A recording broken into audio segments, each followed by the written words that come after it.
ಮಾತಾಡುವಂತ ಅವಕಾಶ ಮಾಡಿಕೊಟ್ಟಂತ ದೇವರಿಗೆ ಕೃತಜ್ಞತಾ ಸ್ತುತಿ ಸ್ತೋತ್ರಗಳನ್ನು ಸಲ್ಲಿಸುವಂತವನಾಗಿದ್ದೇನೆ. ಯಾಕಂದ್ರೆ ಈ ಒಂದು ಅವಕಾಶ ಎಲ್ಲರಿಗೆಲ್ಲ ಪ್ರಿಯರೇ ನಮಗಿದೆ. ನಮಗೆ ದೇವರು ಕೊಟ್ಟಿದ್ದಾನೆ ಈ ಅವಕಾಶನ. ಮತ್ತೆ ಈ ಅವಕಾಶನ ವ್ಯರ್ಥವಾಗಿ ಕಳ್ಕೊಳ್ಳದೆ ಅಮೂಲ್ಯವಾದದ್ದೆಂದು ತಿಳಿಸಿಕೊಂಡು ನಾವು ಪರಿಶುದ್ಧರಾಗಿ ನೀತಿವಂತರಾಗಿ ಬದುಕುವುದಕ್ಕೆ ಆತನ ಜ್ಞಾನವನ್ನು ಕಲಿತುಕೊಳ್ಳನ್ರಿ. ಆತನ ಜ್ಞಾನ ಅಪಾರವಾದದ್ದು, ಶ್ರೇಷ್ಠವಾದದ್ದು. ಆದ ಕಾರಣ ಆತನ ಜ್ಞಾನಕ್ಕೆ ನಾವು ಕಿವಿಗೊಟ್ಟು ವಾಕ್ಯದಲ್ಲಿ ಬಲವಂತವರಾಗಿರ್ಬೇಕು ಅಂತ ಹೇಳಿ ನಿಮ್ಮಲ್ಲಿ ಕೇಳಿಕೊಳ್ತಾ ಇದ್ದೇನೆ. ಮತ್ತು ವಾಕ್ಯದಲ್ಲಿ ಹೋಗೋಣ ಪ್ರಿಯರೇ. ಪ್ರಿಯರೇ, ಪ್ರತಿದಿನಲೂ ಕೂಡ ಉತ್ತಮವಾದಂತ ಜ್ಞಾನಯುಕ್ತವಾದ ಸಂದೇಶಗಳನ್ನು ದೇವರು ನಮಗೆ ಹೇಳ್ತಾ ಇದ್ದಾನೆ. ನನ್ನ ಜ್ಞಾನವಲ್ಲ, ಅದು ದೇವರ ಜ್ಞಾನ, ದೇವರ ಆಲೋಚನೆಗಳಿಂದ ಕೂಡಿರ್ತಕ್ಕಂತ ಮಾತುಗಳಾಗಿದ್ದಾವೆ. ಯಾಕಂದ್ರೆ ನಾನು ಮೊದಲುಗೊಳಿಸುವಂತ ಮಾತುಗಳು ಎಂದಿಗೂ ಹೇಳಲ್ಲ, ಇದ್ದಿದ್ದು ಇದ್ದ ಹಾಗೆ ಬೋಧಿಸುವಂತವನಾಗಿದ್ದೇನೆ. ಅದು ನಿಮ್ಮೆಲ್ಲರಿಗೂ ಗೊತ್ತುಂಟು. ಯಾಕಂದ್ರೆ ವಶಪಡಿಸಿಕೊಳ್ಳುವಂತ ಮಾತುಗಳು ನನ್ನಲ್ಲಿಲ್ಲ, ನನಗೆ ಬರೋದಿಲ್ಲ ಕೂಡ. ಯಾಕಂದ್ರೆ ಪೌಲನ್ ಹೇಳ್ತಾನೆ ಒಂದು ಮಾತು, ಆ ಮಾತು ಓದಿಕೊಂಡು ಹೋಗೋಣ ಪ್ರಿಯರೇ. ಕೊರಿಂಥದವರಿಗೆ ಬರೆದಂತ ಮೊದಲನೇ ಪತ್ರಿಕೆ 2ನೇ ಅಧ್ಯಾಯ 3, 4, 5 ವಚನಗಳನ್ನು ಓದಿಕೊಳ್ಳೋಣ. ಕೊರಿಂಥದವರಿಗೆ ಬರೆದಂತ ಮೊದಲನೇ ಪತ್ರಿಕೆ 2ನೇ ಅಧ್ಯಾಯ 3ರಿಂದ 5 ವಚನಗಳವರೆಗೆ ನಾವು ಓದಿಕೊಳ್ಳೋಣ ಪ್ರಿಯರೇ. ಇದಲ್ಲದೆ ನಾನು ನಿಮ್ಮಲ್ಲಿಗೆ ಬಂದಾಗ ನಿಮ್ಮ ಬಳಿಯಲ್ಲಿ ಬಲಹೀನನು, ಭಯಪಡುವವನು, ಬಹು ನಡುಗುವವನು ಆಗಿದ್ದೇನು. ನಿಮ್ಮ ನಂಬಿಕೆಯು ಮನುಷ್ಯನ ಜ್ಞಾನವನ್ನು ಆಧಾರ ಮಾಡಿಕೊಳ್ಳದೆ ದೇವರ ಶಕ್ತಿಯನ್ನು ಆಧಾರ ಮಾಡಿಕೊಂಡಿರಬೇಕೆಂದು ನನ್ನ ಬೋಧನೆಯಲ್ಲಿಯೂ ಪ್ರಸಂಗದಲ್ಲಿಯೂ ಮನವೊಲಿಸುವ ಜ್ಞಾನವಾಕ್ಯಗಳನ್ನು ನಾನು ಪ್ರಯೋಗಿಸದೆ ದೇವರಾತ್ಮನ ಬಲವನ್ನು ತೋರ್ಪಡಿಸುವ ವಾಕ್ಯಗಳನ್ನೇ ಪ್ರಯೋಗಿಸಿದೆನು ಎಂಬುದಾಗಿ ಹೇಳ್ತಾ ಇದೆ. ಅಂದ್ರೆ ಪೌಲನು ಹೇಳ್ತಾ ಇದ್ದಾನೆ, ನಾನು ನಿಮ್ಮಲ್ಲಿ ಇದ್ದಾಗ, ಅಂದ್ರೆ ಕೊರಿಂಥಿ ಸಭೆಯಲ್ಲಿದ್ದಾಗ ಪೌಲನು ಹೊಸದಾಗಿ ಸೇವೆ ಮಾಡುವಂತ ಸಂದರ್ಭದಲ್ಲಿ ನಾನು ಭಯಪಡುವವನಾಗಿಯೂ ನಡುಗುವವನಾಗಿಯೂ ಇದ್ದೇನೆಂಬುದಾಗಿ ಹೇಳ್ತಾ ಇದ್ದೇನೆ. ಬಲಹೀನನು, ಭಯಪಡುವವನು, ನಡುಗುವವನಾಗಿದ್ದೇನು ನಾನು.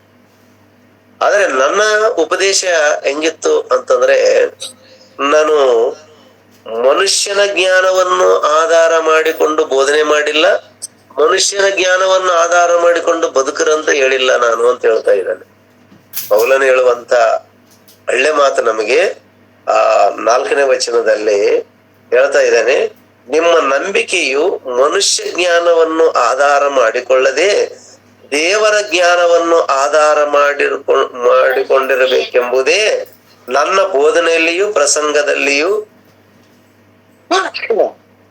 ಮನವೊಲಿಸುವ ಏನ್ ಮಾಡಿಲ್ಲಂತೆ, ಮನವೊಲಿಸುವ ಜ್ಞಾನ ವಾಕ್ಯಗಳನ್ನು ನಾನು ಪ್ರಯೋಗಿಸಿಲ್ಲ. ಮನುಷ್ಯರ ಮೆಚ್ಚುವಂತ ಕಲ್ಪಿತವಾದ ಮಾತುಗಳನ್ನು ನಾನು ಬೋಧನೆ ಮಾಡಿಲ್ಲ. ನನ್ನ ಬೋಧನೆ ಹೆಂಗಿರುತ್ತೆ ಅಂತ ಹೇಳ್ತಾ ಇದ್ದಾನೆ ಪೌಲ ಅಂತಂದ್ರೆ, ಖಂಡಿತವಾಗಿ ಇರುತ್ತೆ ಪ್ರಿಯರೇ. ಅದೇನಂತಾರಲ್ಲ, ದೊಡ್ಡವರು ಹೇಳ್ತಾರ, ಕಟ್ಟಿಗೆ ಮುರಿದು ಕೈಯ ಕೊಟ್ಟಂಗಿರುತ್ತಂತೆ. ಪೌಲನ ಬೋಧನೆ ಹಂಗೆ ಇರುತ್ತೆ. ಪೌಲನು ಆತನು ಬಾಯಿ ತೆರೆದು ಬೋಧನೆ ಮಾಡೋದಕ್ಕೆ ಪ್ರಾರಂಭ ಮಾಡಿದ್ರೆ ಆತನ ಬರೆದಿರ್ತಕ್ಕಂಥ ವಾಕ್ಯಗಳನ್ನು ನೋಡುವಾಗ ಹೆಂಗಿರುತ್ತ, ಬಹಳ ಕಠಿಣವಾಗಿರ್ತಾವ ಪ್ರಿಯರೇ. ನಾವು ಪೇತ್ರನ ಪತ್ರಿಕೆಯಲ್ಲಿ ಹೇಳ್ತಾನ, ಪೇತ್ರ ಹೇಳ್ತಾನ, ಪೌಲನು ಪತ್ರಿಕೆಗಳನ್ನು ಅರ್ಥ ಮಾಡಿಕೊಳ್ಳುವುದಕ್ಕೆ ಮತ್ತು ಜ್ಞಾನಹೀನರಿಗೆ ಅರ್ಥ ಆಗಲ್ಲ ಅಂತ ಹೇಳ್ತಾನ ಪ್ರಿಯರೇ. ಜ್ಞಾನಹೀನರಿಗೆ ಅರ್ಥ ಆಗಲ್ಲ, ಅಷ್ಟು ಕಠಿಣವಾಗಿ ಕಾಣ್ತಿರ್ತಾವ ಪೌಲನ ಮಾತುಗಳು, ಖಂಡಿತವಾಗಿರ್ತಾವ ಪ್ರಿಯರೇ. ಹೆಂಗಂದ್ರೆ ಹೀಗೆ ಬಂದು ಹೊಡೆದಂಗಿರ್ತದ, ಬೈದಂಗಿರ್ತದ, ಬುದ್ಧಿ ಹೇಳ್ದಂಗಿರ್ತದ ಪ್ರಿಯರೇ. ನಯವಾದ ಮಾತುಗಳು ಮತ್ತು ನಗಿಸುವಂತ ಜೋಕುಗಳು ಇವು ಯಾವ ಇರಲ್ಲ ಪ್ರಿಯರೇ. ಬಹಳಷ್ಟು ಜೋಕುಗಳು ಆಗ್ತಿರ್ತಾರೆ. ಇವತ್ತು ಪ್ರಸಂಗಗಳಲ್ಲಿ ಬಹಳಷ್ಟು ಸೇವಕರು ಹೆಂಗಿರ್ತಾರೆ ಅಂದ್ರೆ, ಬಹಳಷ್ಟು ಜೋಕ್ ಮಾಡ್ತಿರ್ತಾರೆ, ಕಾಮಿಡಿ ಮಾಡ್ತಿರ್ತಾರೆ. ಎಲ್ಲೋ ನಡಿಲಾರ್ದಂತ ಊಹೆ ಮಾಡಿಕೊಂಡು ಕಲ್ಪಿತವಾದಂತ ಆ ಜೋಕ್ಗಳನ್ನು ಕಲ್ಪಿಸಿಕೊಂಡು ಹೇಳ್ತಿರ್ತಾರ. ನಗಿಸುವಂಥದ್ದು ನಗಿಸ್ಬಹುದು, ವಾಕ್ಯದಿಂದನೇ ನಗಿಸ್ಬೇಕು, ವಾಕ್ಯ ತೋರಿಸಿ ನಗಿಸ್ಬೇಕು.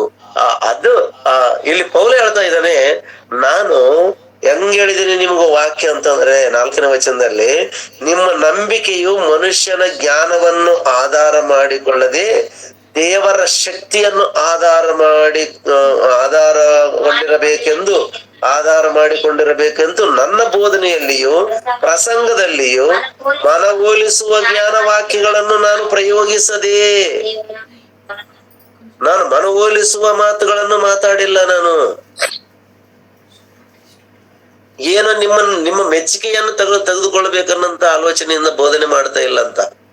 ನನಗೆ ಬೇಕಾಗಿರೋದು ದೇವರ ಮೆಚ್ಚುಗೆ, ದೇವರು ಮೆಚ್ಚುವಂತ ರೀತಿಯಲ್ಲಿ ಉಪದೇಶ ಮಾಡಿಕೊಳ್ಳೋದು. ಮನುಷ್ಯರ ಮುಖ ನೋಡಿ ವಾಕ್ಯ ಹೇಳೋದು, ಮನುಷ್ಯರನ್ನು ನೋಡಿ ವಾಕ್ಯ ಹೇಳುವುದು, ಒಂದ್ ವೇಳೆ ಇವ್ರನ್ನ ಖಂಡಿಸಿದ್ರೆ ಏನನ್ನ ಅನ್ಕೊಂತಾರೇನೋ ಅನ್ನಂತ ಭಯಪಟ್ಟು ವಾಕ್ಯ ಹೇಳೋದು, ಇವ್ರನ್ನ ಗದರಿಸಿದ್ರೆ ನಾಳೆ ವಾರದಲ್ಲಿ ನಮ್ ಚರ್ಚಿಗೆ ಬರ್ತಾರೋ ಇಲ್ಲ ಅಂತ ಹೇಳಿ ಕಳಿಸಿ ನಯವಾದಂತ ರೀತಿಯಲ್ಲಿ ಮಾತಾಡಿ ಅವರಿಗೆ ಬೋಧನೆ ಮಾಡುವುದು, ಇಂಥದ್ದು ನನ್ನಲ್ಲಿ ಇಲ್ಲ ಅಂತ ಹೇಳ್ತಾ ಇದ್ದಾನೆ ಪೌಲನ್. ಇಂಥದ್ದು ನನ್ನಲ್ಲಿಲ್ಲ, ಮನವೊಲಿಸುವ ಮಾತುಗಳು ನನ್ನಲ್ಲಿಲ್ಲ.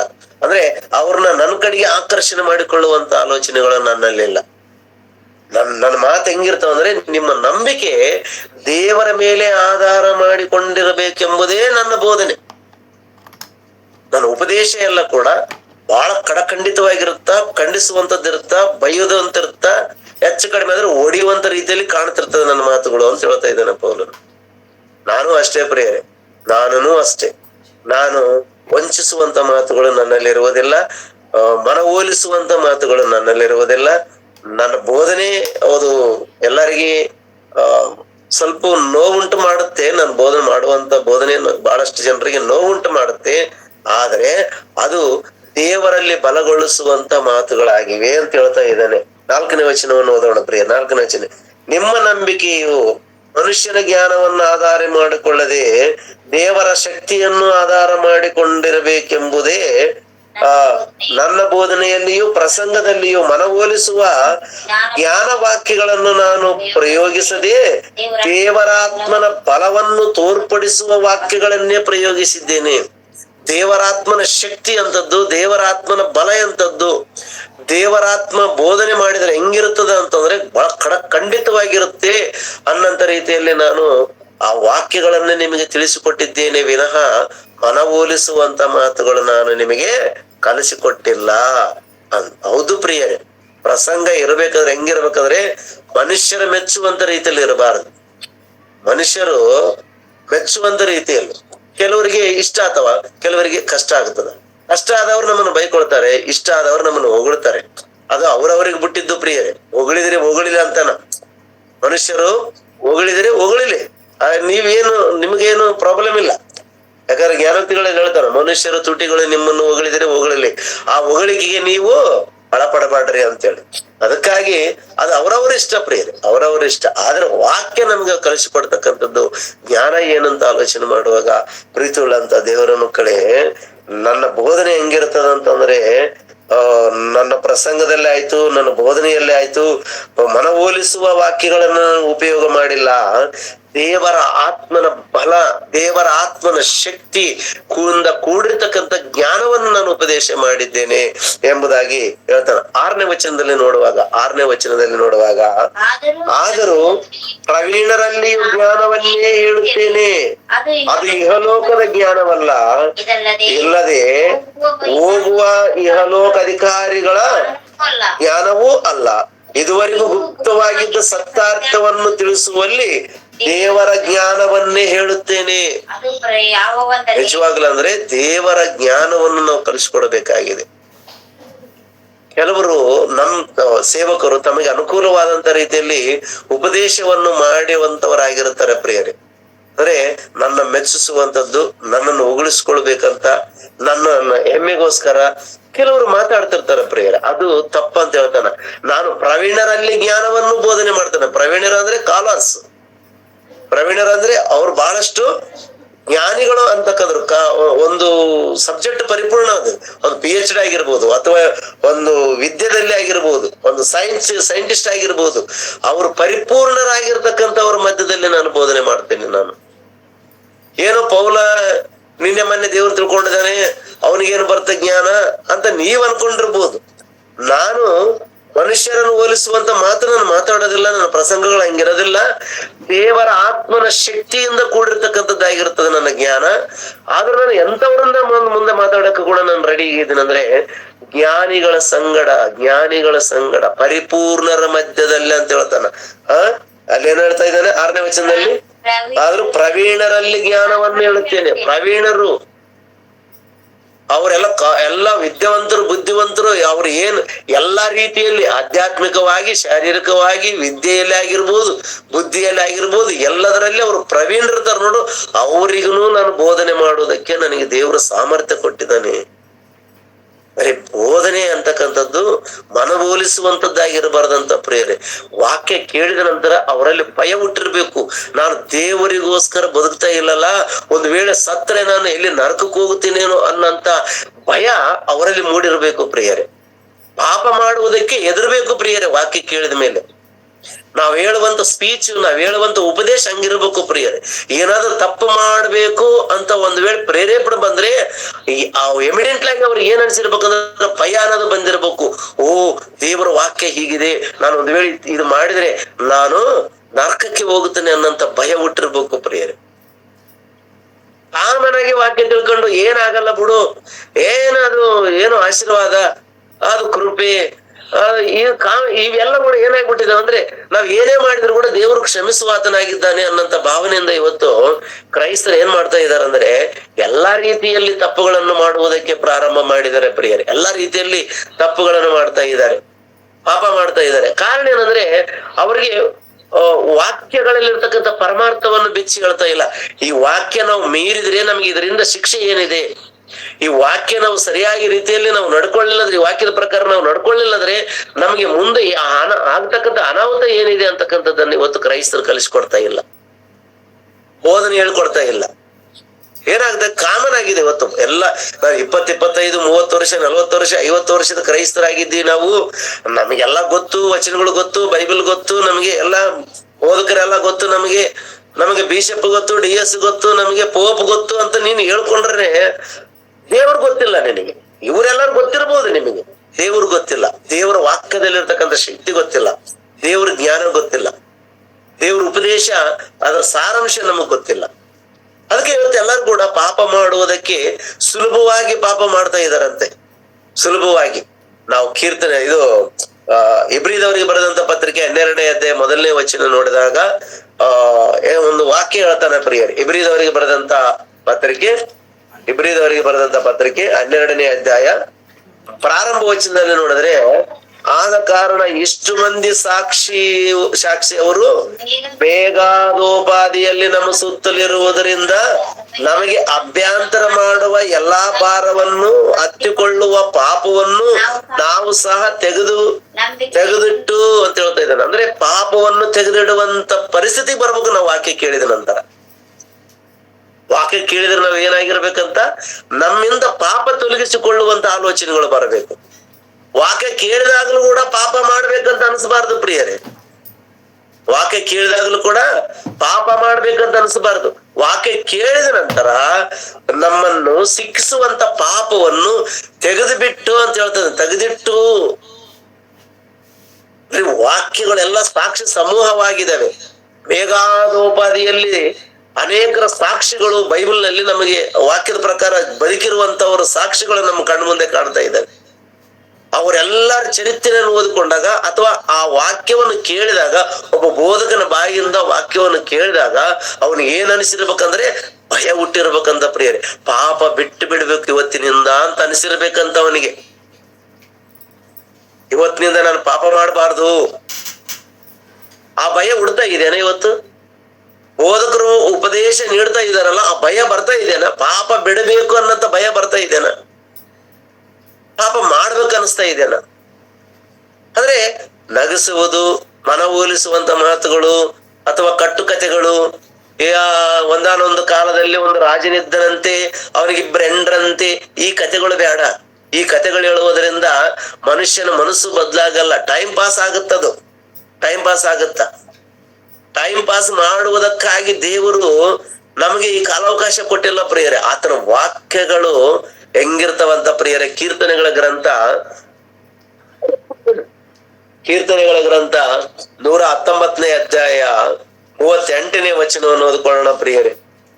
119ನೇ ಅಧ್ಯಾಯ 38ನೇ ವಚನ ಒಂದು ಅದ್ಭುತವಾಗಿ ನಮಗೆ ವಾಕ್ಯ ತೋರಿಸ್ತಾ ಇದೆ ಪ್ರಿಯರೇ. ದೇವರ ವಾಕ್ಯ ಕೇಳಿದ ನಂತರ ನಮ್ಮಲ್ಲಿ ಬರ್ತಕ್ಕಂಥದ್ದು ಎಂತದ್ದು ಅಂತಕ್ಕಂಥದ್ದನ್ನ ಹೇಳಿಕೊಡ್ತಾ ಇದ್ದಾನಲ್ಲಿ. ಏನ್ ಬರ್ಬೇಕಾಗಿದೆ? ನೀನು ನಿನ್ನಲ್ಲಿ ಭಯಭಕ್ತಿ ಉಳ್ಳವರಿಗೋಸ್ಕರ ಹೇಳಿದ ನುಡಿಯನ್ನು ನಿನ್ನ ಸೇವಕನ ವಿಷಯದಲ್ಲಿ ನೆರವೇರಿಸು. ತೆಲುಗಿನಲ್ಲಿ ಒಂದು ಮಾತಿರುತ್ತೆ ಪ್ರಿಯರಿ. ಈ ಮಾತು ತೆಲುಗಿನಲ್ಲಿ ಸ್ಪಷ್ಟವಾಗಿರುತ್ತೆ. ಹೆಂಗಿರುತ್ತೆ ಗೊತ್ತಾ? నీ నోటి మాట మనుషులకు భయము పుట్టించును ಅಂತ ಹೇಳ್ತದ್ರಿ. ಭಯ ಹುಟ್ಟಿಸದಂತ ಪ್ರಿಯರೇ. ದೇವರ ಬಾಯಿಯಿಂದ ಬರುವಂತ ಮಾತುಗಳು ಮನುಷ್ಯನಿಗೆ ಭಯ ಹುಟ್ಟಿಸದಂತ ಪ್ರಿಯರೇ. ಅದು ಯಾರನ್ನ ತೆಲುಗು ಇದ್ರೆ ಓದ್ತಾರೆ, ಇಲ್ಲ ನಾನೇ ಓದ್ತೇನೆ. ನನ್ನಲ್ಲಿ ತೆಲುಗು ಬೈಬಲ್ನು ಇದೆ, ನಾನು ಓದ್ತೇನೆ ಪ್ರಿಯರೇ. ಚೆನ್ನಾಗಿ ಅರ್ಥ ಮಾಡ್ಕೊಳ್ಳೋದಕ್ಕೆ ಪ್ರಯತ್ನ ಪಡ.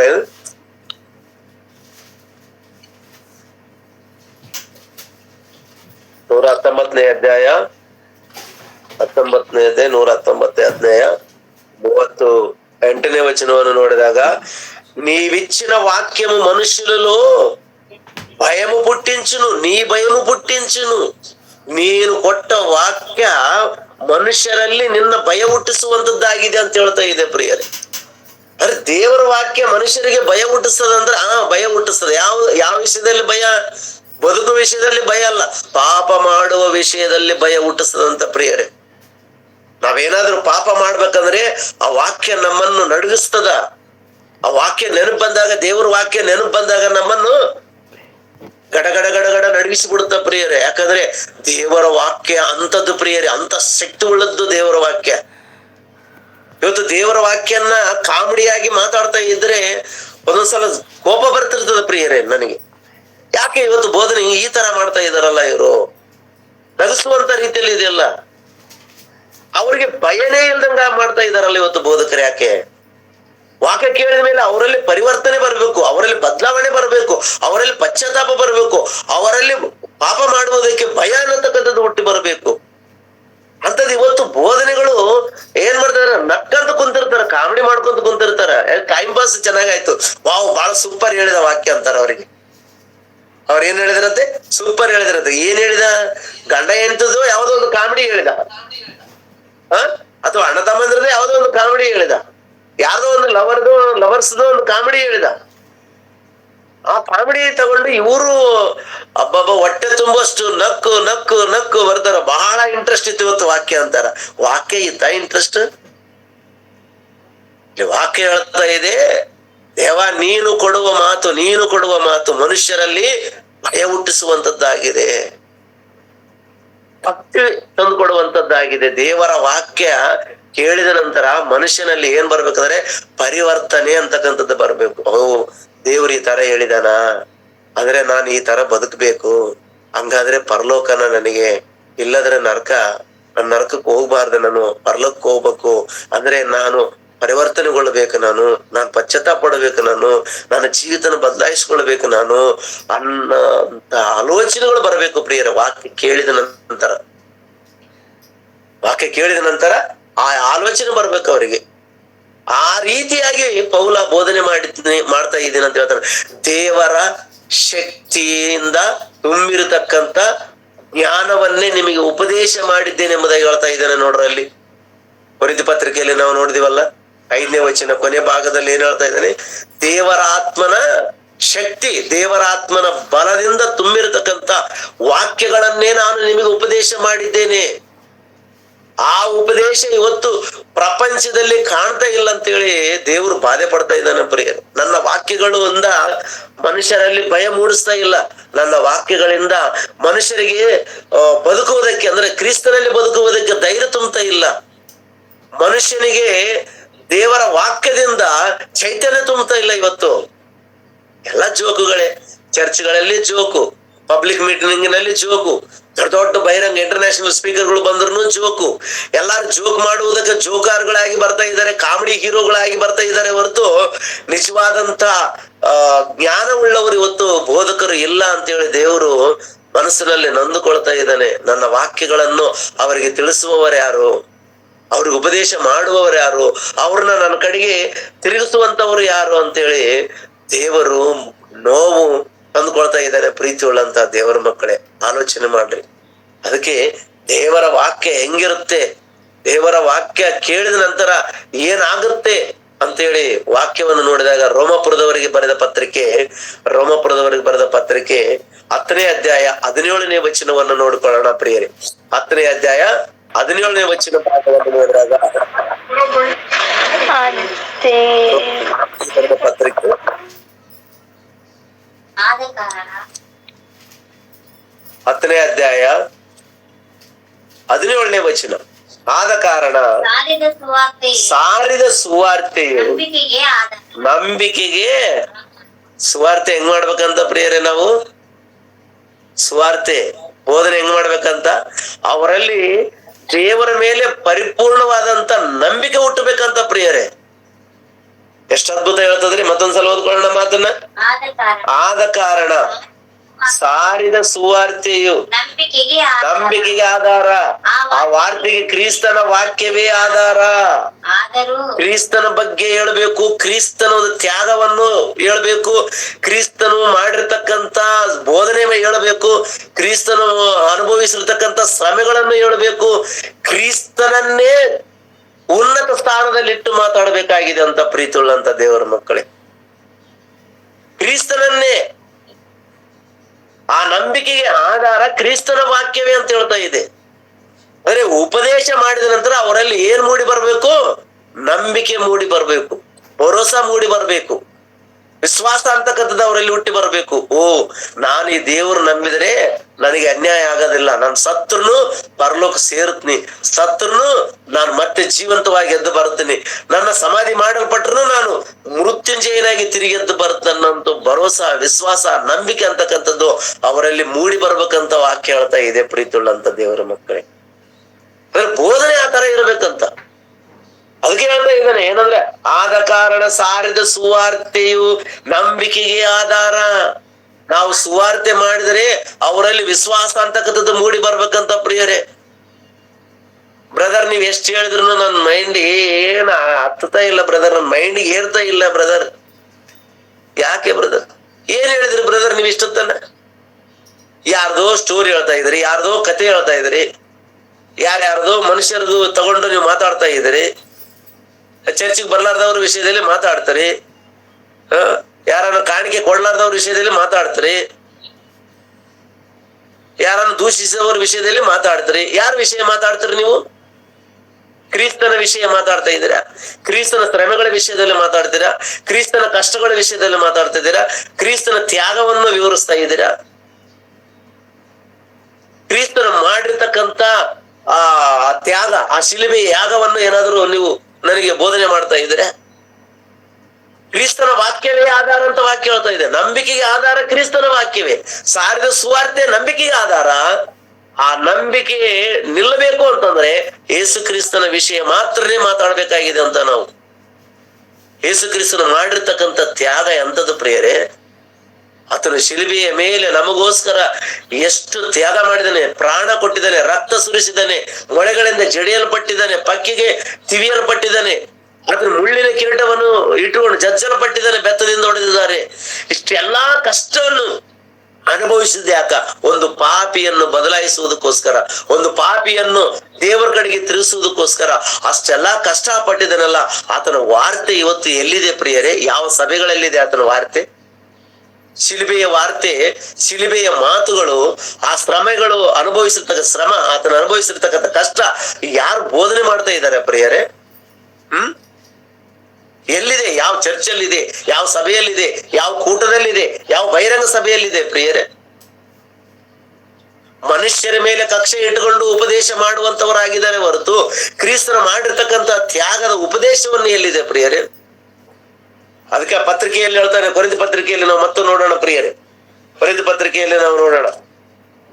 ಅದೇ ಅಧ್ಯಾಯನ ತೆಗಿರಿ ಪ್ರಿಯರು ಒಂದ್ಸಲ, 2ನೇ ಅಧ್ಯಾಯ ತೆಗಿರಿ, 2ನೇ ಅಧ್ಯಾಯ 2ನೇ ವಚನವನ್ನು ಓದ್ರಿ ಪ್ರಿಯರೇ, ಅಥವಾ 1ನೇ ವಚನದಿಂದ. ಸಹೋದರರೇ, ನಾನಂತೂ ದೇವರ ಹೇಳಿಕೊಟ್ಟ ಮಾತನ್ನು ತಿಳಿಸುವವನಾಗಿ ನಿಮ್ಮ ಬಳಿಗೆ ಬಂದಾಗ ವಾಕ್ಚುತ್ತರದಿಂದಾಗಲಿ ಜ್ಞಾನ ಭಂಡಾರದಿಂದಾಗಲಿ ಬರಲಿಲ್ಲ. ನಾನು ಶಿಲುಬೆಗೆ ಹಾಕಲ್ಪಟ್ಟವನಾದ ಯೇಸು ಕ್ರಿಸ್ತನೇ ಹೊರತು ಬೇರೆ ಯಾವುದನ್ನು ತಿಳಿದವನಾಗಿ ನಿಮ್ಮಲ್ಲಿ ಇರುವೆನೆಂದು ತೀರ್ಮಾನಿಸಿಕೊಂಡೆನು. ನನಗೆ ಯೇಸು ಕ್ರಿಸ್ತನ ಮಾತು ಬಿಟ್ರೆ ಬೇರೆ ಯಾವ ಮಾತಾಡೋದಕ್ಕೆ ನನಗೆ ಇಷ್ಟ ಇಲ್ಲ ಅಂತ ಹೇಳ್ತಾ ಇದ್ದಾನೆ ಪೌಲನು. ಶಿಲುಬೆಗೆ ಹಾಕಲ್ಪಟ್ಟಂತ ಕ್ರಿಸ್ತನನ್ನೇ ನಿಮಗೆ ಪರಿಚಯ ಮಾಡ್ಕೊಡ್ಬೇಕಂತ ಒಂದು ಗುರಿ ಇಟ್ಕೊಂಡು ಬಂದೀನಿ ನಾನು. ಬೇರೆ ಯಾವ ಮಾತು ಹೇಳೋದಕ್ಕೆ ನನಗೆ ಇಷ್ಟ ಇಲ್ಲ, ಬೇರೆ ಕಲ್ಪಿತವಾದ ಮಾತುಗಳು ಹೇಳಲಿಕ್ಕೆ ನನಗೆ ಇಷ್ಟ ಇಲ್ಲ. ನನ್ನ ಗುರಿ ಏನಂದ್ರೆ ನಿಮಗೋಸ್ಕರ ನನಗೋಸ್ಕರ ಪ್ರಾಣ ಕೊಟ್ಟಿರ್ತಕ್ಕಂಥ ಯೇಸು ಕ್ರಿಸ್ತನ ಉಪದೇಶವನ್ನೇ, ಆ ಶಿಲುಬೆಯ ಮರಣವನ್ನೇ ವಿವರಿಸುವುದಕ್ಕಾಗಿ ನಾನು ಬಂದಿದ್ದೇನಂತ ಹೇಳ್ತಾ ಇದ್ದಾನೆ ಪ್ರಿಯರೇ. ಅಷ್ಟು ಜ್ಞಾನವುಳ್ಳ ಮಾತುಗಳನ್ನು ತಿಳಿಸಿಕೊಟ್ಟ ಪ್ರಿಯರೇ ಯಾರು? ಪೌಲನು. ಯಾರಿಗೆ? ಸಮಾಜಕ್ಕೆ. 14 ಸಭೆಗಳನ್ನು ಕಟ್ಟಿದ. 14 ಸಭೆಗಳಿಗೆ ಕೂಡ ಆತನು ಉಪದೇಶ ಮಾಡಿದ್ದೇನಂತಂದ್ರೆ ಇದೇ ಪ್ರಿಯರೇ, ಇದೆ. ಈಗೋ ಶಿಲುಬೆಯ ಹಾಕಲ್ಪಟ್ಟ ಯೇಸು ಕ್ರಿಸ್ತನನ್ನೇ ನಿಮಗೆ ಪರಿಚಯ ಮಾಡ್ತಾ ಇದ್ದಾನೆ. ಯಾಕಂದ್ರೆ ಅದೇ ಮುಖ್ಯವಾದದ್ದು, ಅದೇ ಸುವಾರ್ತೆ ಇಂಪಾರ್ಟೆಂಟು. ಆ ವಾರ್ತೆ ಕೇಳಿದ್ರೆ ಮನುಷ್ಯ ಬದಲಾಗ್ತಾನ. ಆತನ ಶ್ರಮೆಗಳು ವಿವರಣೆ ಮಾಡಿದ್ರೆ ಆ ಮನುಷ್ಯಲ್ಲಿ ಪಶ್ಚಾತ್ತಾಪ ಅಂತಕ್ಕದ್ದು, ಮಾನಸಾಂತರ ಅಂತಕ್ಕದ್ದು ಹುಟ್ಟುತ್ತದ. ಇದು ಯಾವುದು ಕೂಡ ಮಾಡ್ಲಿಲ್ಲ, ಅದು ಯಾವುದು ಬೋಧನೆ ಇಲ್ದಂಗೆ ಸುಮ್ಮನೆ ಮನುಷ್ಯರ ಬಗ್ಗೆ ನಾವು ಮಾತಾಡ್ಕೊಂತ ಹೋದ್ರೆ ಮನುಷ್ಯರ ಬಗ್ಗೆ ಮಾತ್ರ ಗೊತ್ತಾಗುತ್ತೆ ಹೊರತು ಕ್ರಿಸ್ತನ ಬಗ್ಗೆ ಗೊತ್ತಾಗಲ್ಲ. ಆಲೋಚನೆ ಮಾಡ್ರಿ ಪ್ರಿಯರೇ. ಅದಕ್ಕೆ ನಾನು ಶಿಲುಬೆಗೆ ಹಾಕಿರ್ತಕ್ಕಂಥ ಕ್ರಿಸ್ತನನ್ನು ಉಪದೇಶ ಮಾಡ್ತಾ ಇದ್ದೀನಿ. ಆ ಉಪದೇಶ, ಆ ವಾರ್ತೆ, ಆ ಸುವಾರ್ತೆಯಿಂದ ಮನುಷ್ಯನಲ್ಲಿ ಏನು ಮೂಡಿ ಬರ್ತಾ? ನಂಬಿಕೆ ಅಂತಕ್ಕಂಥದ್ದು ಬರುತ್ತಾ ಅಂತ ವಾಕ್ಯ ಹೇಳ್ತಾ ಇದೆ ಪ್ರಿಯರೇ. ನಂಬಿಕೆ, ಆ ನಂಬಿಕೆ ನಮ್ಮಲ್ಲಿ ಬರಬೇಕು. ನಾನು ಸತ್ತರನ್ನು ಬದುಕುತ್ತೇನನ್ನ ಭರವಸೆ ನಮಗೆ ಬರಬೇಕು. ನನಗೆ ಏನೇ ಬರಲಿ ನಾನು ಕ್ರಿಸ್ತನಲ್ಲಿ ದೃಢವಾಗಿ ನಿಂತುಕೊಳ್ಳಬೇಕನ್ನಂತ ಭರವಸೆದಿಂದ ನಾವು ಜೀವನ ಮಾಡಬೇಕು ಅಷ್ಟೇ ಹೊರತು ಕೇವಲ ಮನುಷ್ಯರ ಮಾತುಗಳ ಮೇಲೆ ನಾವು ಆಧಾರಗೊಂಡು ಬದುಕಬಾರದು ಪ್ರಿಯರು. ಮನುಷ್ಯರ ಮಾತುಗಳ ಮೇಲೆ ಆಧಾರಗೊಳ್ಳಬಾರದು. ಯಾಕಂದ್ರೆ ಮನುಷ್ಯರು ಯಾವ್ಯಾವೋ ಹೇಳ್ತಿರ್ತಾರ, ಕಥೆಗಳು ಹೇಳ್ತಾರ. ಆ ಕಥೆಗಳು ನಮ್ಗೆ ಯಾಕೆ ಬೇಕಾಗಿದೆ? ಮನುಷ್ಯರ ಕಥೆಗಳು ನಮ್ಗೆ ಯಾಕೆ ಬೇಕಾಗಿದೆ? ಮನುಷ್ಯರ ಉಪದೇಶ ಇಲ್ಲ ಪ್ರಿಯರ. ಪೌಲನು ತಾನು ಒಂದೇ ಗುರಿಯಾಗಿ ಇಟ್ಟುಕೊಂಡಿದ್ದಾನೆ. ಅದು ಎಂತವರಾಗಿರ್ಬೋದು, ಅವ್ರು ಎಷ್ಟು ಜ್ಞಾನಿಗಳಾಗಿರ್ಬೋದು, ಅವರು ಏನಂತಾನ ಪ್ರಾವೀಣ್ಯರಾಗಿರ್ಬೋದು, ಅವ್ರ ಮಧ್ಯದಲ್ಲಿ ಕೂಡ ನಾನು ಇದೇ ಸುವಾರ್ತೆಯನ್ನು ಸಾರ್ತೇನೆ. ಈ ಸುವಾರ್ತೆ ಮುಖಾಂತರನೇ ಮನುಷ್ಯನಿಗೆ ರಕ್ಷಣೆಯನ್ನು ಏರ್ಪಾటు ಮಾಡಿದ್ದಾನೆ ಅಂತ ಹೇಳ್ತಾ ಇದ್ದಾನೆ ನೋಡ್ರಿ ಪ್ರಿಯರೇ. ಮೊದಲನೇ ಅಧ್ಯಾಯ ಕೊರಿಂಥದವರಿಗೆ ಬರೆದಂತ ಪತ್ರಿಕೆ 1ನೇ ಅಧ್ಯಾಯ 21ನೇ ವಚನವನ್ನು ನೋಡ್ರಿ ಪ್ರಿಯರೇ. 21ನೇ ವಚನವನ್ನು ಹೇಗೆಂದರೆ ಲೋಕ ಜ್ಞಾನವು ಎನ್ನಿಸುವ ಮಾರ್ಗದಿಂದ ದೇವರನ್ನು ತಿಳ್ಕೊಳ್ಳದೆ ಓದುದು ದೇವರ ಜ್ಞಾನದ ಸಂಕಲ್ಪವೇ. ಈಗಾದ ಮೇಲೆ ಹುಚ್ಚು ಮಾತು ಎಣಿಸಿಕೊಂಡಿರುವ ನಮ್ಮ ಪ್ರಸಂಗದಿಂದಲೇ ನಂಬುವವರನ್ನು ರಕ್ಷಿಸುವ ದೇವರಿಗೆ ಒಳ್ಳೆದೆಂದು ತೋಚಿತು. ಯಾವುದು ಒಳ್ಳೆದಂತ? ಈ ಲೋಕ ಜ್ಞಾನದಿಂದ ದೇವರನ್ನು ತಿಳ್ಕೊಳ್ಳದೆ ಓದಿದ್ದು ದೇವರ ಸಂಕಲ್ಪ ಅಂತ ಪ್ರಿಯರೇ. ನಾನು ಬಹಳ ಜ್ಞಾನಿಯಾಗಿದ್ದೀನಿ, ಅನೇಕ ಪುಸ್ತಕಗಳನ್ನು ಓದಿದ್ದೀನಿ, ನಾನು ದೊಡ್ಡ ಪಂಡಿತ ಆಗಿದ್ದೀನಿ, ಅದಕ್ಕೆ ಇವತ್ತು ದೇವರನ್ನು ತಿಳ್ಕೊಂಡಿದ್ದೀನಿ ನಾನು ಅಂತ ಹೇಳ್ಕೊಳ್ಳಕ್ಕೆ ಆಸ್ಪದ ಕೊಟ್ಟಿಲ್ಲ ದೇವರು. ನಾನು ಬಹಳ ಡಿಗ್ರಿಗಳು ಓದ್ಕೊಂಡಿದ್ದೀನಿ. ನಾನು ಇವತ್ತು ಈ ಲೋಕದಲ್ಲಿ ಈ ಲೋಕ ಜ್ಞಾನ ಎಷ್ಟಿದೆ ಅಷ್ಟು ಓದಿದ್ದೇನೆ. ನಾನು ಈ ಲೋಕದಲ್ಲಿ ಎಷ್ಟು ಪುಸ್ತಕಗಳಿದಾವೆ ಅಷ್ಟು ಪುಸ್ತಕಗಳಿದೆ ಓದಿದ್ದೇನೆ. 18 ಶಾಸ್ತ್ರಗಳು, 6 ವೇದಗಳನ್ನು ಓದಿದ್ದೇನೆ ನಾನು. ಅದಕ್ಕೆ ಇವತ್ತು ದೇವ್ರು ನನಗೆ ಅರ್ಥ ಆಗೇನಂತ ಚಂಬಾ ಕೊಚ್ಚಿಕೊಳ್ಳುವುದಕ್ಕೆ ನಿನಗೆ ಆಸ್ಪದ ಮಾಡಿಕೊಟ್ಟಿಲ್ಲ ದೇವ್ರು. ಒಂದೇ ಹೇಳ್ತಾ ಇದ್ದಾನೆ.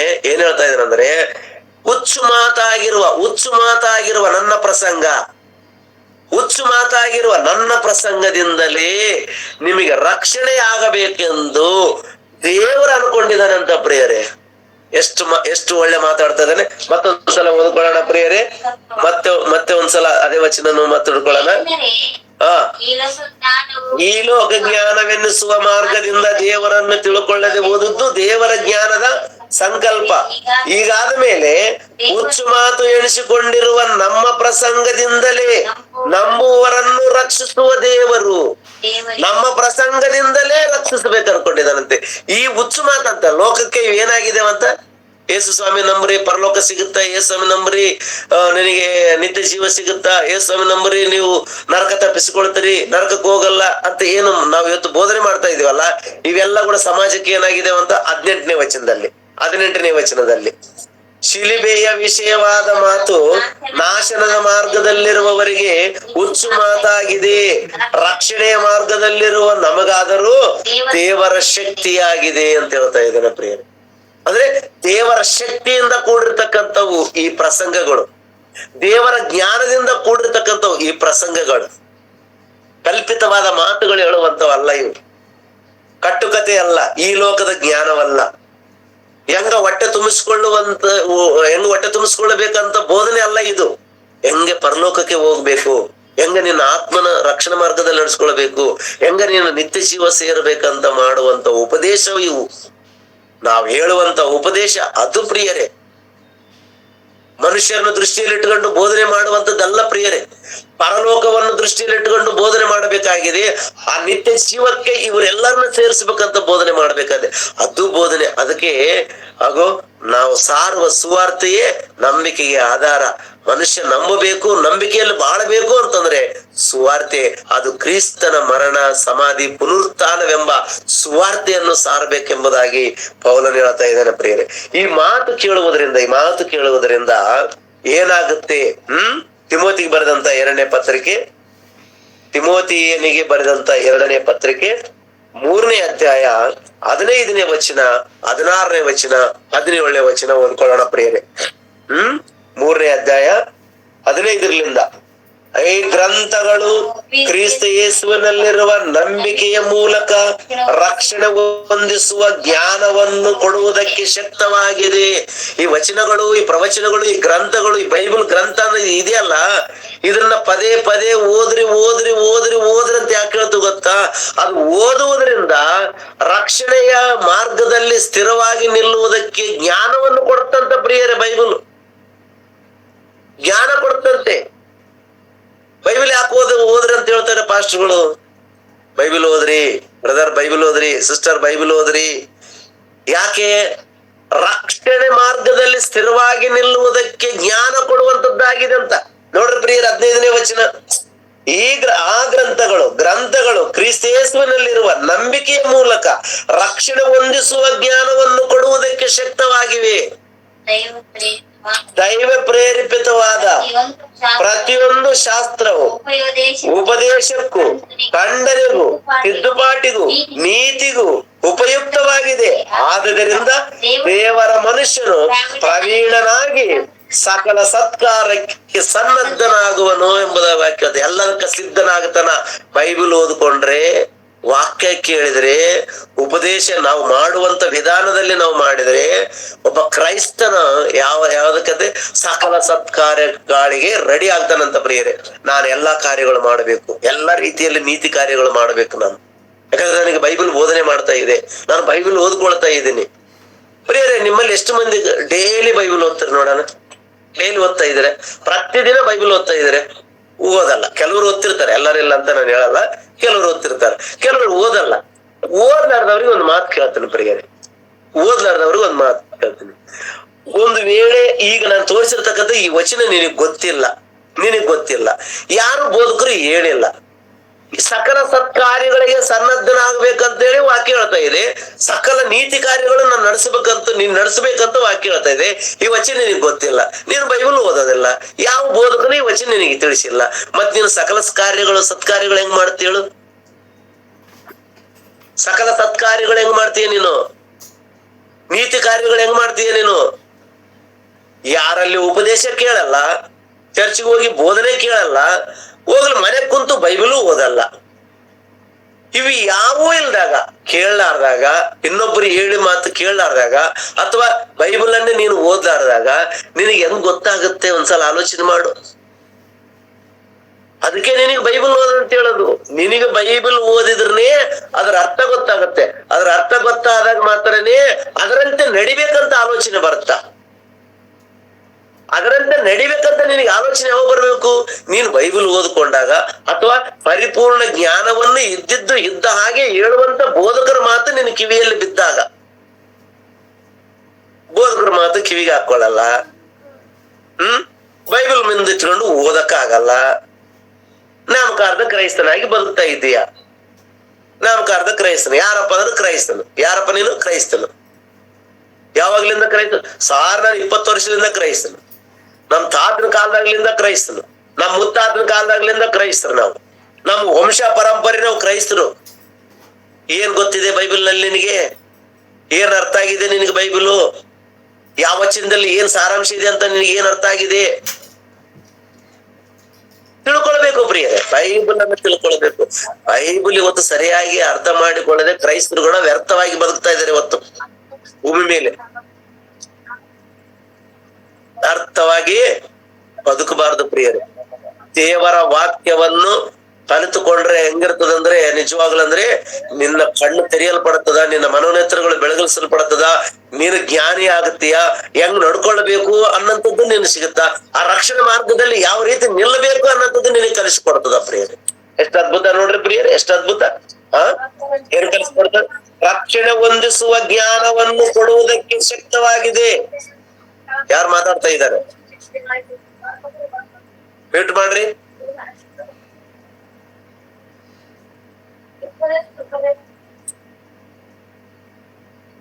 ನಾವಿದೆ ಮ್ಯೂಟ್ ಮಾಡೋರ್ನ. ಓಕೆ ಪ್ರೀತಿಗಳಂತ ದೇವರ ಮಕ್ಕಳೇ, 16ನೇ ವಚನ. ದೈವ ಪ್ರೇರೇಪಿತವಾದ ಪ್ರತಿಯೊಂದು ಶಾಸ್ತ್ರವು ಉಪದೇಶಕ್ಕೂ, ಖಂಡನೆಗೂ, ತಿದ್ದುಪಾಟಿಗೂ, ನೀತಿ ಶಿಕ್ಷೆಗೂ ಉಪಯುಕ್ತವಾಗಿದೆ. ಆದ್ದರಿಂದ ಈ ವಾಕ್ಯಗಳೆಲ್ಲವನ್ನ ಸರಿಯಾದ ರೀತಿಯಲ್ಲಿ ಓದಿಕೊಂಡ್ರೆ ಏನಾಗುತ್ತಾನಂತ?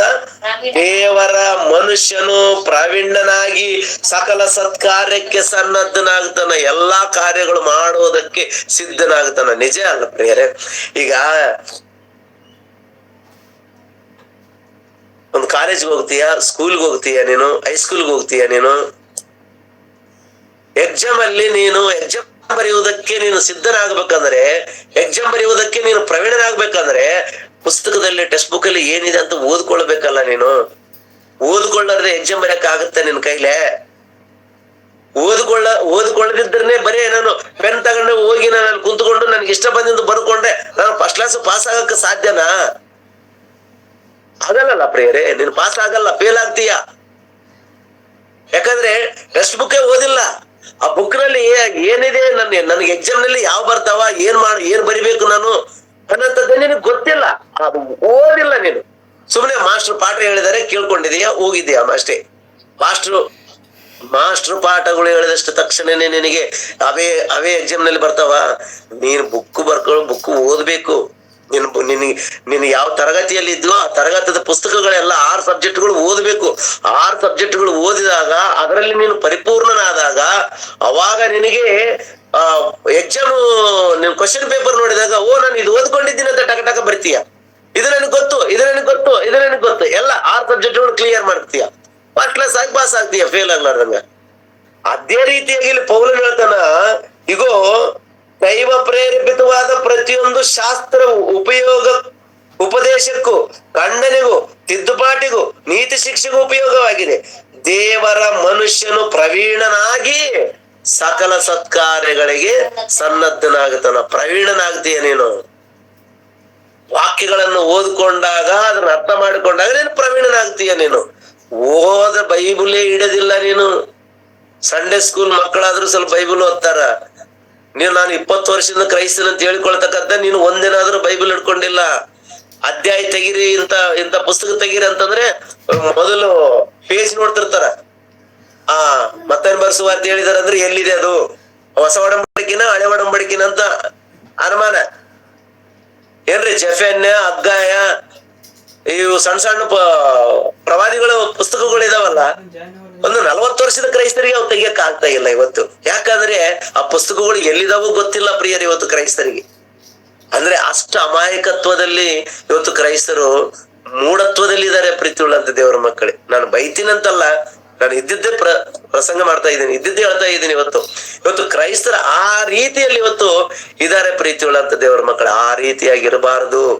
ದೇವರ ವಾಕ್ಯವನ್ನು ಕಲಿತಿರತಕ್ಕಂಥ ನಾವು ದೈವತ್ವದಲ್ಲಿ ಬೆಳೆದು ದೇವರಿಗೆ ಮೆಚ್ಚುಗೆಯಾದಂತ ರೀತಿಯಲ್ಲಿ ನಾವು ಕಾಣಬೇಕಾಗಿದೆ ಪ್ರಿಯರೇ.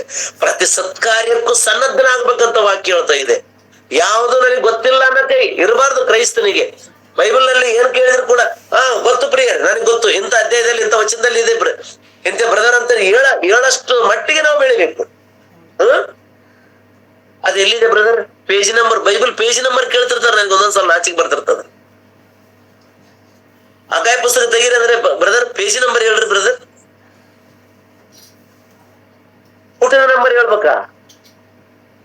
ಎಷ್ಟು ವರ್ಷ ಯೇಸು ಸ್ವಾಮಿ ನಂಬ್ಕೊಂಡು ನೀನ್ ಎಷ್ಟು ವರ್ಷ ಆಯ್ತು? ಬಹಳ ವರ್ಷ, 20 ವರ್ಷ ಆಯ್ತು, 30 ವರ್ಷ ಆಯ್ತು. ಪೇಜ್ ಗೊತ್ತಿಲ್ವಾ? ಅಗಾಯ ಪುಸ್ತಕ ಎಲ್ಲಿದೆ ಗೊತ್ತಿಲ್ವಾ? ಯಾಕೆ ನೀನು ಇಷ್ಟು ಮೂಢತ್ವದಲ್ಲಿ ಬದುಕ್ತಾ ಇದ್ದೀಯ ಕ್ರೈಸ್ತನಾಗಿ?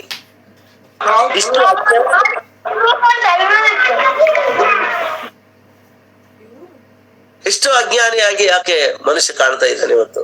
ಪ್ರೀತಿಯುಳ್ಳಂತ ದೇವರ ಮಕ್ಕಳ ಕಾರಣ ಒಂದೇ, ಬೈಬಲ್ ಓದ್ಲಾರ್ದಕ್ಕೆ ಬೈಬಲ್ ನಲ್ಲಿ ಏನಿದೆ, ನಾನು ಹೆಂಗಿರ್ಬೇಕಂತ ಗೊತ್ತಾಗ್ತಾ ಇಲ್ಲ ಪ್ರಿಯರು. ಇವತ್ತು ಒಂದ್ ಬ್ರದರ್ ಸಾಯಂಕಾಲ ನನ್ನ ಹತ್ರ ಡಿಸ್ಕಷನ್ ಮಾಡಿದ, ಒಂದು 46 ನಿಮಿಷ ಫೋನಲ್ಲಿ ಮಾತಾಡಿದ. ಅವ್ರಿಗೆ ತಿಳಿದಿದ್ದ ಜ್ಞಾನ ಅವ್ರು ಹೇಳಿದ್ರು, ನನಗೆ ತಿಳಿದಿದ್ದ ಜ್ಞಾನ ನಾನು ಹೇಳಿದೆ, ಆ ಬ್ರದರ್ಗೆ ಹೇಳಿದೆ. ಅವ್ರಿಗೆ ಪಾಪ ಅವರು ತಮ್ಮ ಜ್ಞಾನ ಎಷ್ಟಿದೇನೋ ಅಷ್ಟು ತಿಳ್ಕೊಂಡಿದಾರೆ. ಅವ್ರನ್ನ ತಪ್ಪಂತಲ್ಲ, ಅವರಿಗೆ ಅರ್ಥ ಆಗಿರೋದನ್ನ ಅವ್ರು ಮಾತಾಡಿದರು. ಆದ್ರೆ ನಾನು ಹೇಳಿದಾಗ ಅವರು ಬ್ರದರ್ ಒಳ್ಳೆ ಜ್ಞಾನ ಕೊಟ್ರು, ನನಗೆ ಒಳ್ಳೆ ಆಲೋಚನೆಗಳು ಕೊಟ್ರು ಅಂತ ಹೇಳಿದ್ರು ಅವ್ರು. ನಿಜವಾಗ್ಲು ಒಂದು 45 ನಿಮಿಷ 46 ನಿಮಿಷ ಅವ್ರು ನನ್ನ ಹತ್ರ ಮಾತಾಡಿದ್ರು, ಫೋನ್ ಮಾತಾಡಿದ್ರು. ಬೈಬಲ್ ಹಿಂಗಿದೆ ಅಂತ ಅವ್ರು ತಿಳ್ಕೊಂಡಂತ ರೀತಿಯಲ್ಲಿ ಬೈಬಲ್ ಇಲ್ಲ ಪ್ರಿಯರೇ. ಅವ್ರು ಅನ್ಕೊಂಡಷ್ಟು ಸುಲಭವಾಗಿ ಬೈಬಲ್ ಅಲ್ಲ ಪ್ರಿಯರೇ. ಬೈಬಲ್ ಬಹಳ ವಿಚಿತ್ರವಾದದ್ದು ಪ್ರಿಯರೇ. ನಿಮ್ಗೆ ಬೈಬಲ್ ನೀವು ಅನ್ಕೊಂಡಂತ ರೀತಿಯಲ್ಲಿ ಬೈಬಲ್ ಓದ್ಕೊಂಡ್ರೆ ಬೈಬಲ್ ಅರ್ಥ ಆಗಲ್ಲ. ಬೈಬಲ್ ಅರ್ಥ ಆಗಬೇಕು ಅಂತಂದ್ರೆ ನೀನ್ ಅದನ್ನ ರಾತ್ರಿ ಹಗಲು ಓದ್ಬೇಕು ಪ್ರಿಯರ. ಅವಾಗ ಮನುಷ್ಯನಲ್ಲಿ ಇಟ್ಟುಕೊಂಡು ನೀನ್ ಧ್ಯಾನ ಮಾಡ್ಬೇಕು. ನೀನ್ ಹಾಸಿಗೆಯಲ್ಲಿ ಬಿದ್ದುಕೋ, ನೀನ್ ರೋಡ್ ಮೇಲೆ ತಿರುಗಾಡು, ನೀನ್ ಏನಿರು ಆ ಒಂದು ವಚನ ಇವತ್ತು ಓದ್ಕೊಂಡು ನಾನು ಅರ್ಥ ಆಗಿಲ್ಲ ಅಂತಂದ್ರೆ ಅದು ಅರ್ಥ ಆಗವರೆಗೆ ಅದ್ರ ಬಗ್ಗೆ ನೀನ್ ಧ್ಯಾನ ಮಾಡ್ಬೇಕು. ಅವಾಗ ಬೈಬಲ್ ಅರ್ಥ ಆಗುತ್ತೆ ಪ್ರಿಯರೇ. ಸುಮ್ಮನೆ ಅರ್ಥ ಆಗಲ್ಲ ಪ್ರೀತಿಯುಳ್ಳಂತ ದೇವರ ಮಕ್ಕಳೇ. ಪ್ರತಿ ಸತ್ಕಾರ್ಯಕ್ಕೂ ಸನ್ನದ್ಧನಾಗ್ಬೇಕು ಕ್ರೈಸ್ತನು. ಅವಾಗೇ ಪ್ರಿಯರೇ ನಮ್ಮಲ್ಲಿ ಜ್ಞಾನ ಮೂಡಿ ಬರೋದು, ಅವಾಗೆ ನಾವು ಜ್ಞಾನವಂತರ ಅನಿಸಿಕೊಳ್ಳೋದು. ಇಲ್ಲಾಂದ್ರೆ ಜ್ಞಾನವಂತರ ಅನಿಸಿಕೊಳ್ಳೋಕೆ ಸಾಧ್ಯ ಇಲ್ಲ. ಸುಮ್ಮನೆ ನಾಮಕಾರ್ಥ ಕ್ರೈಸ್ತರಾಗಿ 300 ಕೋಟಿ ಜನರ ಇದಾರೆ ಇವತ್ತು ಕ್ರೈಸ್ತರು. 300 ಕೋಟಿ ಜನರ ಇದಾರ ಪ್ರಪಂಚದಲ್ಲಿ, 300 ಕೋಟಿ ಜನರ ಇದಾರ. ಎದಕ್ ಬರ್ತ ಪ್ರಿಯರೇ? ಅವಾಗ ಬೈಬಲ್ ನಾವು ಓದಿದ್ರೆ ಬೈಬಲ್ ನಮ್ಮ ಹೃದಯದೊಳಗೆ ಹೋಗಿ ನಮ್ಮನ್ನ ಏನ್ ಮಾಡ್ತದಂದ್ರೆ ಪ್ರಿಯರೇ, ಇಬ್ರಿದವರಿಗೆ ಬರೆದಂತ ಪತ್ರಿಕೆ 4ನೇ ಅಧ್ಯಾಯ 12ನೇ ವಚನವನ್ನು ನೋಡ್ರಿ ಪ್ರಿಯರೇ. 12ನೇ ವಚನ, 4ನೇ ಅಧ್ಯಾಯ 12ನೇ ವಚನ. ಯಾಕಂದರೆ ದೇವರ ವಾಕ್ಯವು ಸಜೀವವಾದದ್ದು, ಕಾರ್ಯ ಸಾಧಕವಾದದ್ದು ಅಂತ ಹೇಳ್ತಾ ಇದೆ ನೋಡ್ರಿ. ಕಾರ್ಯ ಸಾಧಕವಾದದ್ದು ದೇವರ ವಾಕ್ಯ ಎರಡು ಉತ್ತರ ಕೊಡ್ತಾನೆ ಅಲ್ಲಿ. ದೇವರ ವಾಕ್ಯವು ಸಜೀವವಾದದ್ದು, ಅದು ಕಾರ್ಯ ಸಾಧಕವಾದದ್ದು. ಅಂದ್ರೆ ಆ ವಾಕ್ಯ ನಮ್ಮ ಹೃದಯದೊಳಗೆ ಎಂಟರ್ ಆಯ್ತಂದ್ರೆ ಕಾರ್ಯವನ್ನು ಸಾಧಿಸ್ತದಂತ ಪ್ರಿಯರೇ. ಅದು ನಮ್ಮನ್ನ ಬದಲಾಯಿಸ್ತದ, ನಮ್ಮ ಮನಸ್ಸು ಚೇಂಜ್ ಮಾಡ್ತದ ಪ್ರಿಯರದು. ನಮ್ಮ ಒಳಗೆ ಹೋಯ್ತು ವಾಕ್ಯ ಅಂತಂದ್ರೆ ಆ ಸಜೀವವಾದಂತ ವಾಕ್ಯ, ಜೀವದಿಂದ ತುಂಬಿರ್ತಕ್ಕಂಥ ವಾಕ್ಯ, ಜೀವವಾಕ್ಯ ನಮ್ಮ ಹೃದಯದೊಳಗೆ ಎಂಟ್ರಿ ಆಯ್ತಂದ್ರೆ ಅದು ಮನುಷ್ಯನ ಮನಸ್ಸನ್ನು ಬದಲು ಮಾಡ್ತದ, ಕಾರ್ಯ ಸಾಧಿಸ್ತದಂತ. ಒಳಗೆ ಯಾವ ಉದ್ದೇಶಕ್ಕಾಗಿ ಹೋಗಿದೋ ಅದನ್ನು ಬದಲಾಯಿಸ್ಕೊಂಡೇ ಬಂದ್ಬಿಡ್ತದಂತ ವಾಕ್ಯ ಪ್ರಿಯರೇ. ಆಲೋಚನೆ ಮಾಡ್ರಿ ಪ್ರಿಯರೇ. ಅದು ಒಳಗೆ ಎಂಟ್ರಿ ಆಯ್ತಂದ್ರೆ, ಹೃದಯದೊಳಗೆ ಹೋಯ್ತಂತಂದ್ರೆ ಅದಕ್ಕೊಂದು ಶಕ್ತಿ ಇದೆ. ಏನಂದ್ರೆ ಸಾಧನೆ ಮಾಡ್ಕೊಂಡು ಬರುತ್ತಂತ ಪ್ರಿಯರೇ, ಸಾಧನೆ ಮಾಡ್ಕೊಂಡು ಬರುತ್ತ. ಅದಕ್ಕ ಆ ಒಂದು ಬಲ ಇದೆ ಪ್ರಿಯರೇ 12ನೇ ವಚನದಲ್ಲಿ. ಯಾಕಂದ್ರೆ ದೇವರ ವಾಕ್ಯವು ಸಜೀವವಾದದ್ದು, ಕಾರ್ಯ ಸಾಧಕವಾದದ್ದು, ಯಾವ ಇಬ್ಬಾಯಿಗಿಂತಲೂ ಹದವಾದದ್ದು, ಪ್ರಾಣ ಆತ್ಮಗಳನ್ನು ಕೀಲು ಮಜ್ಜೆಗಳನ್ನು ವಿಭಜಿಸುವಷ್ಟು ಮಟ್ಟಿಗೂ ದೂರಿ ಹೋಗುವಂತದ್ದು, ಹೃದಯದ ಆಲೋಚನೆಗಳನ್ನು ಉದ್ದೇಶಗಳನ್ನು ವಿವೇಚಿಸುವಂತದ್ದಾಗಿದೆ ವಾಕ್ಯ. ವಾಕ್ಯಕ್ಕೆ ಇಷ್ಟು ಬಲ ಇದೆ ಅಂದ್ರೆ ವಾಕ್ಯಕ್ಕೆ ಇಷ್ಟು ಬಲ ಇದೆ. ಕೀಲು ಮಜ್ಜೆಗಳನ್ನು ಎಲ್ಲ ತೂರಿಕೊಂಡು ಅಂತರಾಳದಲ್ಲಿ ಹೋಗಿ ನೀನ್ ಎಂತ ಆಲೋಚನೆಗಳಲ್ಲಿದ್ದೀಯೋ ಆಲೋಚನೆಗಳು ರೈಟ್ ಅಂದ್ರೆ ರೈಟ್ ಅಂತ ಹೇಳ್ತದ, ಆಲೋಚನೆಗಳು ರಾಂಗ್ ಅಂದ್ರೆ ಅದನ್ನು ಸರಿಪಡಿಸುವುದಕ್ಕೆ ಪ್ರಯತ್ನ ಮಾಡ್ತದಂತ ವಾಕ್ಯ. ಅಬ್ಬಬ್ಬಬ್ಬ, ಅಂತರಾಳದಲ್ಲಿ ಹೋಗುತ್ತಂದ್ರೆ ಎಲುಬುಗಳು, ಕೀಳು ಮಜ್ಜಿಗಳು, ಚರ್ಮಗಳು ಎಲ್ಲವನ್ನು ಮಾಂಸವನ್ನು ದಾಟಿಕೊಂಡು ಹೋಗ್ತದಂತ ಪ್ರಿಯರೇ. ಹೃದಯಲ್ಲೈತೆ, ನಿನ್ನ ತಲೆಯೊಳಗೆ ಹೋಗುತ್ತಾ. ನಿನ್ನ ತಲೆಯೊಳಗೆ ಹೋಗಿ ಆ ಸಣ್ಣ ಮೆದುಳು ದೊಡ್ಡ ಮೆದುಳನ್ನ ಪರಿಶೀಲನೆ ಮಾಡಿ ನಿನ್ನ ಆಲೋಚನೆಗಳು ನಿನಗೆ ತಿಳಿಸದಂತ. ಈಗೋ ನೀನು ಪಾಪಿ ಅಂತ ಹೇಳ್ಕೊಡ್ತದಂತ ಪ್ರಿಯರೇ ವಾಕ್ಯ. ವಾಕ್ಯ ನಿನ್ನ ಏನಂತ ಹೇಳ್ತದ? ನೀನು ಪಾಪಿ, ನೀನ್ ತಪ್ಪು ಮಾಡ್ತಾ ಇದೀಯಾ, ನೀನ್ ತಪ್ಪಾಗಿ ಆಲೋಚನೆ ಮಾಡ್ತಾ ಇದೀಯಾ. ಅಷ್ಟು ಶಕ್ತಿ ಇದೆ ನಾ ವಾಕ್ಯ ಒಳಗೋಯ್ತಂದ್ರೆ ಕೆಲಸ ಮಾಡ್ಕೊಂಡು ಬರ್ತದಂತ ಪ್ರಿಯರೇ. ಇವತ್ತು ಯಾಕೆ ಪ್ರಿಯರೇ ವಾಕ್ಯ ಹೇಳಿದ್ರೆ ಬದ್ಲಾಗ್ತಾ ಇಲ್ಲ ಮನುಷ್ಯರು? ವಾಕ್ಯ ಹೇಳಿದ್ರೆ ಪರಿವರ್ತನೆ ಹೊಂದುತ್ತಾ ಇಲ್ಲ, ವಾಕ್ಯಗಳು ಹೇಳಿದ್ರೆ ಪಶ್ಚಾತ್ತಾಪ ಪಡ್ತಾ ಇಲ್ಲ. ಅಂದ್ರೆ ಹೃದಯದೊಳಗೆ ವಾಕ್ಯಗಳು ಹೋಗ್ತಾ ಇಲ್ಲ. ಕ್ರೈಸ್ತರು ಹೃದಯದೊಳಗೆ ಹೋಗಿಸಿಕೊಳ್ತಾ ಇಲ್ಲ ವಾಕ್ಯಗಳನ್ನ. ಮೇಲ್ಮೇಲೆ ಕೇಳ್ತಾರ ಪ್ರಿಯರೇ, ಮೇಲ್ಮೇಲೆ ಕೇಳ್ತಿರ್ತಾರ. ಈಗ ನೀವು ಗೂಗಲ್ ಮೀಟ್ ಅಲ್ಲಿ ವಾಕ್ಯ ಕೇಳ್ತಾ ಇದ್ರೆ, ನೀವು ಗೂಗಲ್ ಮೀಟ್ ಅಲ್ಲಿ ವಾಕ್ಯ ಕೇಳ್ತಾರೆ, ಫೋನ್ ಇಟ್ಕೊಂಡಿದ್ರೆ ಆನ್ ಮಾಡ್ಕೊಂಡಿದ್ರೆ ಒಂದ್ 26-27 ಜನ ಇದ್ದಾರೆ, ಹೌದಾ? ಇಷ್ಟು ಜನ ಇದ್ದಾರೆ. ಕರೆಕ್ಟ್ ಫೋನ್ ಮುಂದೆ ಬೈಬಲ್ ಹಿಡ್ಕೊಂಡು ನೋಟ್ ಬುಕ್ ಹಿಡ್ಕೊಂಡು ಕುಂತ ಜನ ಎಷ್ಟು ಮಂದಿ ಇದ್ದೀರಾ ನೀವು? ಬೈಬಲ್ ಹಿಡ್ಕೊಂಡು ಒಂದ್ ನೋಟ್ ಬುಕ್ ಹಿಡ್ಕೊಂಡು ನಾನು ಹೇಳುವಂತ ರೆಫರೆನ್ಸ್ ಬರ್ಕೊಂತ ಅದ್ರ ಸಾರಾಂಶನ ಬರ್ಕಂತ ವಾಕ್ಯನ ದಿಟ್ಟವಾಗಿ ನೇರವಾಗಿ ನನ್ನ ಮುಖ ನೋಡ್ಕೊಂತ ವಾಕ್ಯ ಕೇಳಂತವ್ರು ಎಷ್ಟು ಜನ ಇದ್ದೀರಾ?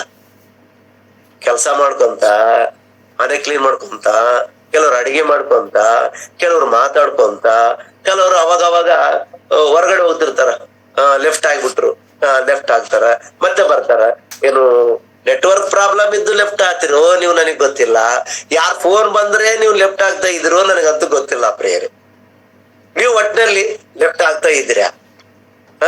ಕಾರಣ ಏನು ಲೆಫ್ಟ್ ಆಗೋದಕ್ಕೆ? ಯಾರೋ ಫೋನ್ ಬಂದಿರ್ಬೋದು, ಫೋನ್ ಮಾತಾಡ್ತಾರೆ ಮತ್ತು ಜಾಯ್ನ್ ಆಗ್ತದೆ.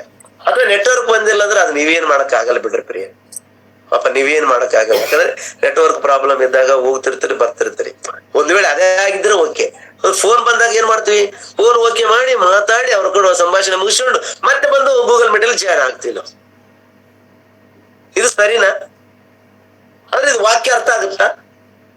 ಪ್ರತಿ ಸತ್ಕಾರ್ಯಗಳು ಸನ್ನದ್ಧನಾಗ್ತೀಯ ನೀನು? ಒಬ್ಬ ಕ್ರೈಸ್ತನ ಪ್ರಾವೀಣ್ಯನಾಗ್ತಾನ? ಸಾಧ್ಯನೇ ಇದು? ವಾಕ್ಯಗಳು ನಿನ್ನ ಹೃದಯದ ಅಂತರಾಳದಲ್ಲಿ ಹೋಗಿ ನಿನ್ನ ಆಲೋಚನೆಗಳನ್ನು ಸರಿಪಡಿಸುವುದಕ್ಕೆ ಸಾಧ್ಯನ? ವಾಕ್ಯ ಹೃದಯದಲ್ಲಿ ಹೋದ್ರೆ ಕೆಲಸ ಮಾಡ್ಕೊಂಡು ಬರ್ತದಂತ. ನಾವು ವಾಕ್ಯನ ಹೃದಯದೊಳಗೆ ಕಳಿಸ್ತಾ ಇಲ್ಲ ಪ್ರಿಯರೇ. ವಾಕ್ಯನ ಅಂತರಾಳದಲ್ಲಿ ಕಳಿಸ್ತಾ ಇಲ್ಲ ನಾವು. ಮೇಲ್ಮೇಲೆನೆ ವಾಕ್ಯ ಕೇಳ್ತೀವಿ, ಅಲ್ಲೇ ಕೇಳಿ ಅಲ್ಲೇ ಬಿಡ್ತೀವಿ. ವಾಕ್ಯ ಆಳವಾಗಿ ಹೋಗ್ತಾ ಇಲ್ಲ. ಅದಕ್ಕಾಗಿ ಇವತ್ತು ಕ್ರೈಸ್ತರು ಬದಲಾಗ್ತಾ ಇಲ್ಲ, ಪಶ್ಚಾತ್ತಾಪ ಪಡ್ತಾ ಇಲ್ಲ, ದೇವರಿಗೋಸ್ಕರ ಬದುಕ್ತಾ ಇಲ್ಲ, ದೇವರ ಚಿತ್ತದಂತೆ ನಡೀತಾ ಇಲ್ಲ, ವಾಕ್ಯದ ಪ್ರಕಾರ ಮನುಷ್ಯ ಜೀವನ ಸಾಗಿಸ್ತಾ ಇಲ್ಲ. ಏನೋ ನಾಮಕಾರ್ಥವಾಗಿ ಕ್ರೈಸ್ತನಾಗಿ ಬದುಕ್ತಾ ಇದ್ದಾನೆ. ಅದು ಸರಿಯಾದಂತ ಮಾರ್ಗ ಅಲ್ಲ ಪ್ರೀತಿಯುಳ್ಳಂತ ದೇವರು. ವಾಕ್ಯ ಇಲ್ಲಿ ಹೇಳ್ತದ, ಅದು ಸಜೀವವಾದದ್ದು, ಕಾರ್ಯ ಸಾಧಕವಾದದ್ದು ಅಂತ ಹೇಳ್ತದ. ಕಾರ್ಯ ಸಾಧಕ ಅಂದ್ರೆ ಕಾರ್ಯ ಸಾಧಕವಾದದ್ದು ಅಂದ್ರೆ ಅದು ಎಲ್ಲಿಗೆ ಹೋದ್ರು ಅದು ಮಾಡಿದೆ. ಇವನು ಪರವಾಗಿಲ್ಲಪ್ಪ, ಇವನು ಪರವಾಗಿಲ್ಲ, ಇವನ್ ಪ್ರಕಾಶ್ ಪರವಾಗಿಲ್ಲ, ಇವನ್ ಪ್ರವೀಣ್ ಪರವಾಗಿಲ್ಲ, ಅವ್ನು ಓದಂದ್ರೆ ಕೆಲಸ ಮಾಡ್ಕೊಂಡೇ ಬರ್ತಾನ. ಅವ್ನಿಗೆ ಒಪ್ಪಿಸ್ರಿ ಕೆಲಸ, ಅವ್ನಿಗೆ ಒಪ್ಪಿಸ್ರಿ ಅಂತ ಹೇಳ್ತೀವಿ. ಕೆಲವು ಸಂದರ್ಭದಲ್ಲಿ ಯಾರಾದ್ರೆ ಆ ಕೆಲಸ ಮಾಡೋರು ಇರ್ತಾರ, ಟ್ಯಾಲೆಂಟ್ ಇರ್ತದ, ಅವ್ರಿಗೆ ಹೇಳಿದ್ರೆ ನಮ್ಗೆ ನಂಬಿಕೆ ಹುಡ್ತದ, ಈ ಮನುಷ್ಯಗೆ ಈ ಕೆಲಸ ಒಪ್ಪಿಸಿದ್ರೆ ಅವ್ನು ಖಚಿತವಾಗಿ ಮಾಡ್ಕೊಂಡೇ ಬರ್ತಾನ. ಅದ್ ಏನೇ ಇರ್ಲ, ಅದ್ ಎಂತ ಕಷ್ಟ ಇರ್ಲ ಮಾಡ್ಕೊಂಡು ಬರ್ತಾನಂತ ಅಂತೀವಿ. ವಾಕ್ಯ ಕೂಡ ಅಷ್ಟೇ ಅಂತ ಪ್ರಿಯರೇ. ನಮ್ಮ ಹೃದಯದೊಳಗೆ ಹೋದ್ರೆ ಆಲೋಚನೆಗಳನ್ನು ಶೋಧಿಸುವಂತಿರ್ತದಂತ.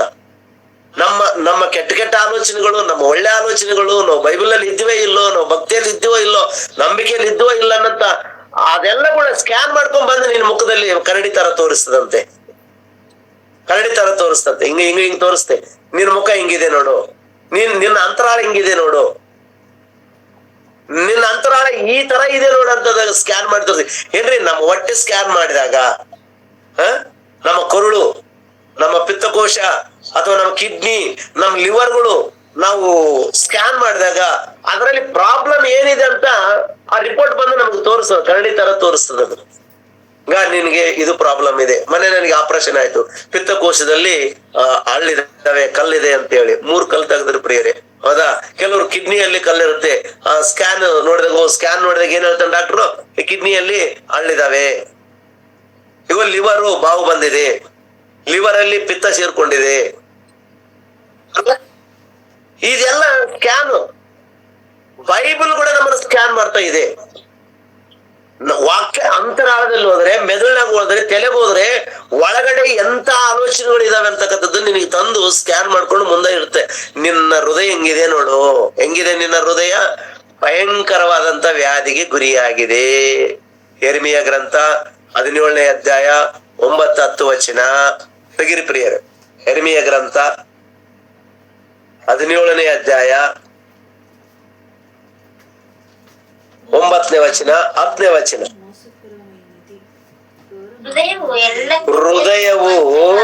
ಹೃದಯವು ಎಲ್ಲಕ್ಕಿಂತಲೂ ವಂಚಕ, ಗುಣವಾಗದ ರೋಗಕ್ಕೆ ಒಳಗಾಗಿದೆ.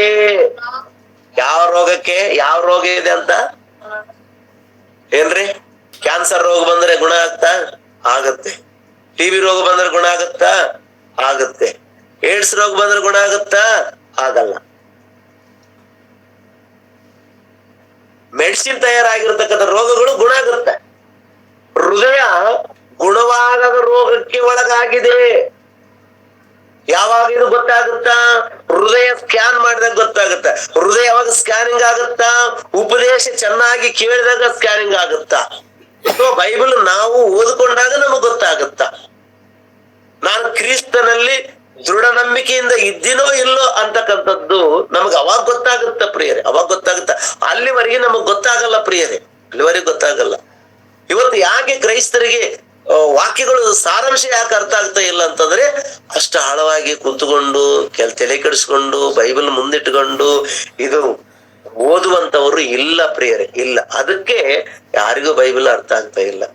ಬ್ರದರ್, ಬೈಬಲ್ ಎಲ್ಲ ಅರ್ಥ ಆಗ್ಬೇಕಾದ್ರೆ ಬಹಳ ಕಷ್ಟ ಬಿಡ್ರಿ, ಹೇಳದೇನು ಹೇಳ್ತೀರಿ ನೀವು, ಯಾವ್ದು ನಮ್ಗೆ ಅರ್ಥ ಆಗಲ್ಲ ಬ್ರದರ್. ಯಾಕೆ ಅರ್ಥ ಆಗಲ್ಲ ಬ್ರದರ್? ಯಾಕೆ ಅರ್ಥ ಆಗಲ್ಲ? ಬೈಬಲ್ ಅರ್ಥ ಆಗುವಂತ ರೀತಿಯಲ್ಲಿ, ಅರ್ಥ ಆಗುವ ಭಾಷೆಗಳಲ್ಲಿ ನಮಗೆ ಬರೆಸಿಕೊಟ್ಟಾನ. ನೀನು ಕನ್ನಡದವರ, ಕರ್ನಾಟಕದವರಿಗೆ ಕನ್ನಡನೇ ಬರೆಸಿಕೊಟ್ಟಾನ. ತೆಲುಗಿನ ಆಂಧ್ರದವರಿಗೆ ಆಂಧ್ರ ಭಾಷೆಯಲ್ಲೇ ಬರೆಸಿಕೊಟ್ಟಾನ. ಹಿಂದಿ, ಮರಾಠಿ, ಉರ್ದು, ತಮಿಳು, ಮಲಯಾಳಂ, ಎಷ್ಟು ಭಾಷೆ ಇದೆ ಪ್ರಪಂಚದಲ್ಲಿ, ಅಷ್ಟು ಭಾಷೆಗಳಲ್ಲಿ ಬೈಬಲ್ ತರ್ಜುಮಾ ಮಾಡಲ್ಪಟ್ಟಿದೆ. ಎಷ್ಟು ಜನರಿಗೆ ಅಷ್ಟು ಭಾಷೆಗಳಲ್ಲಿ ಬೈಬಲ್ ಅನ್ನು ಪ್ರಿಂಟ್ ಮಾಡಿಕೊಟ್ಟಿದ್ದಾನೆ ದೇವರು. ನಿಮ್ಮ ಭಾಷೆಗಳಲ್ಲಿ ನೀವು ಅರ್ಥ ಮಾಡಿಕೊಳ್ಳ್ರ ಅಂತ ಹೇಳಿ.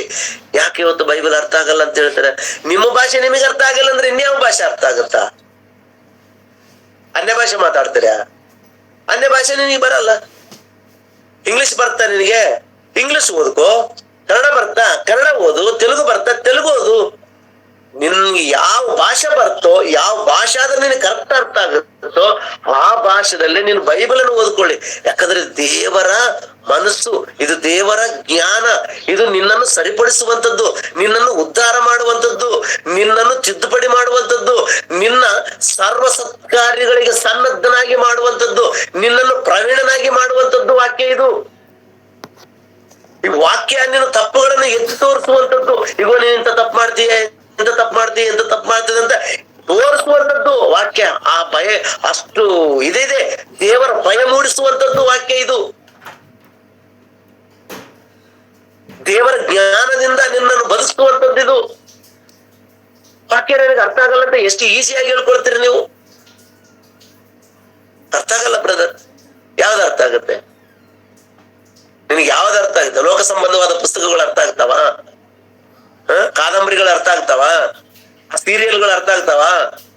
ಸಿನಿಮಾಗಳು ಅರ್ಥ ಆಗ್ತಾವ ನಿನಗೆ? ಬೈಬಲ್ ಅರ್ಥ ಆಗಲ್ವಾ ನಿನಗೆ?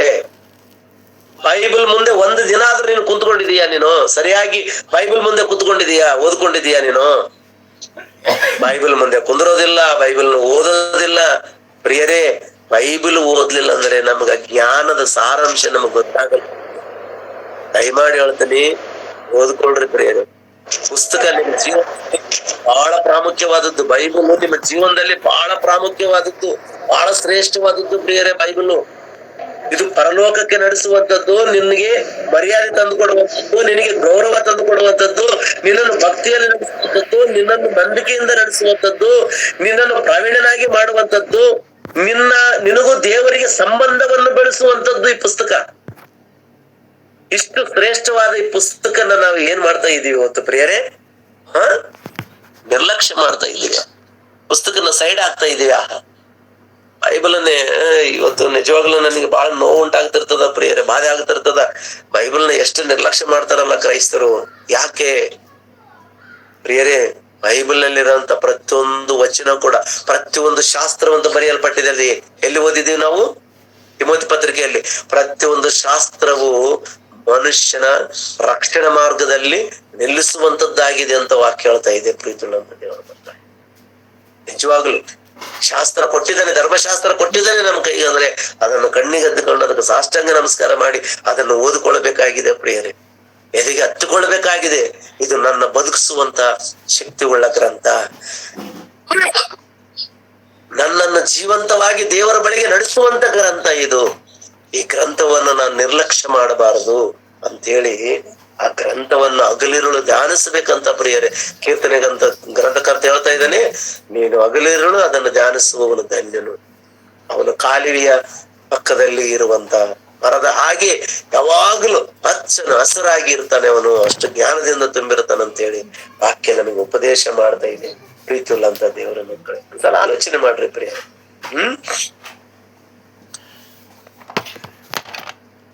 ಇಬ್ರಿದವರ ಯಾಕೋಬನ ಬರೆದ ಪತ್ರಿಕೆ, ಯಾಕೋಬನ ಬರೆದ ಪತ್ರಿಕೆ 3ನೇ ಅಧ್ಯಾಯ. ಎಲ್ಲಾರು ತೆಗಿರಿ ಪ್ರಿಯರು.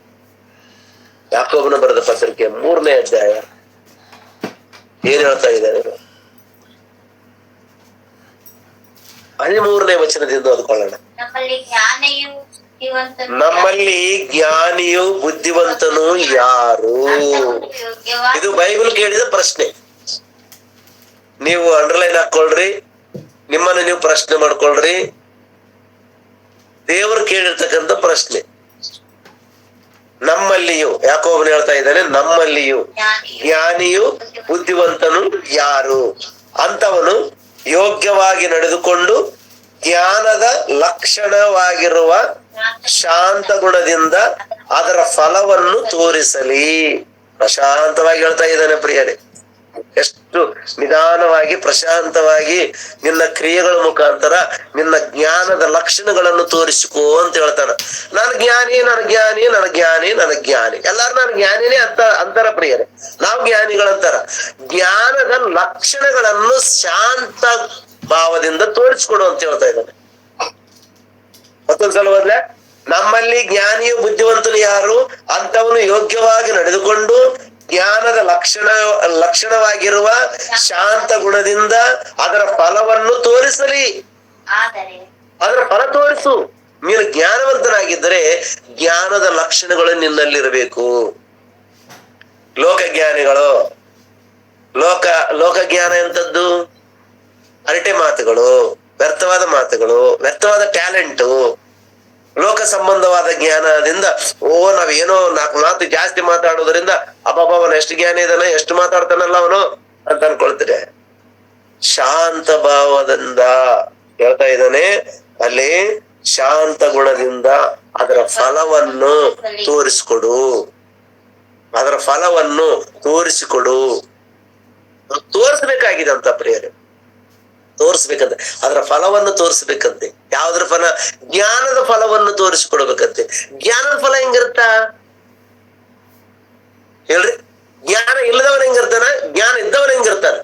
ಕೆಳವಚನ ಓದ್ಕೊಳ್ಳೋಣ ಪ್ರಿಯರ. ಕೆಳವಚನ, ಆದರೆ ತೀಕ್ಷ್ಣವಾದ ಮಸ್ತರವು ಪಕ್ಷಭೇದವು ನಿಮ್ಮ ಹೃದಯದೊಳಗೆ ಇರುವಲ್ಲಿ ನೀವು ಸತ್ಯಕ್ಕೆ ವಿರೋಧವಾಗಿ ಸುಳ್ಳಾಡಿ ಹೊಗಳಿಕೊಳ್ಳಬೇಡ್ರಿ.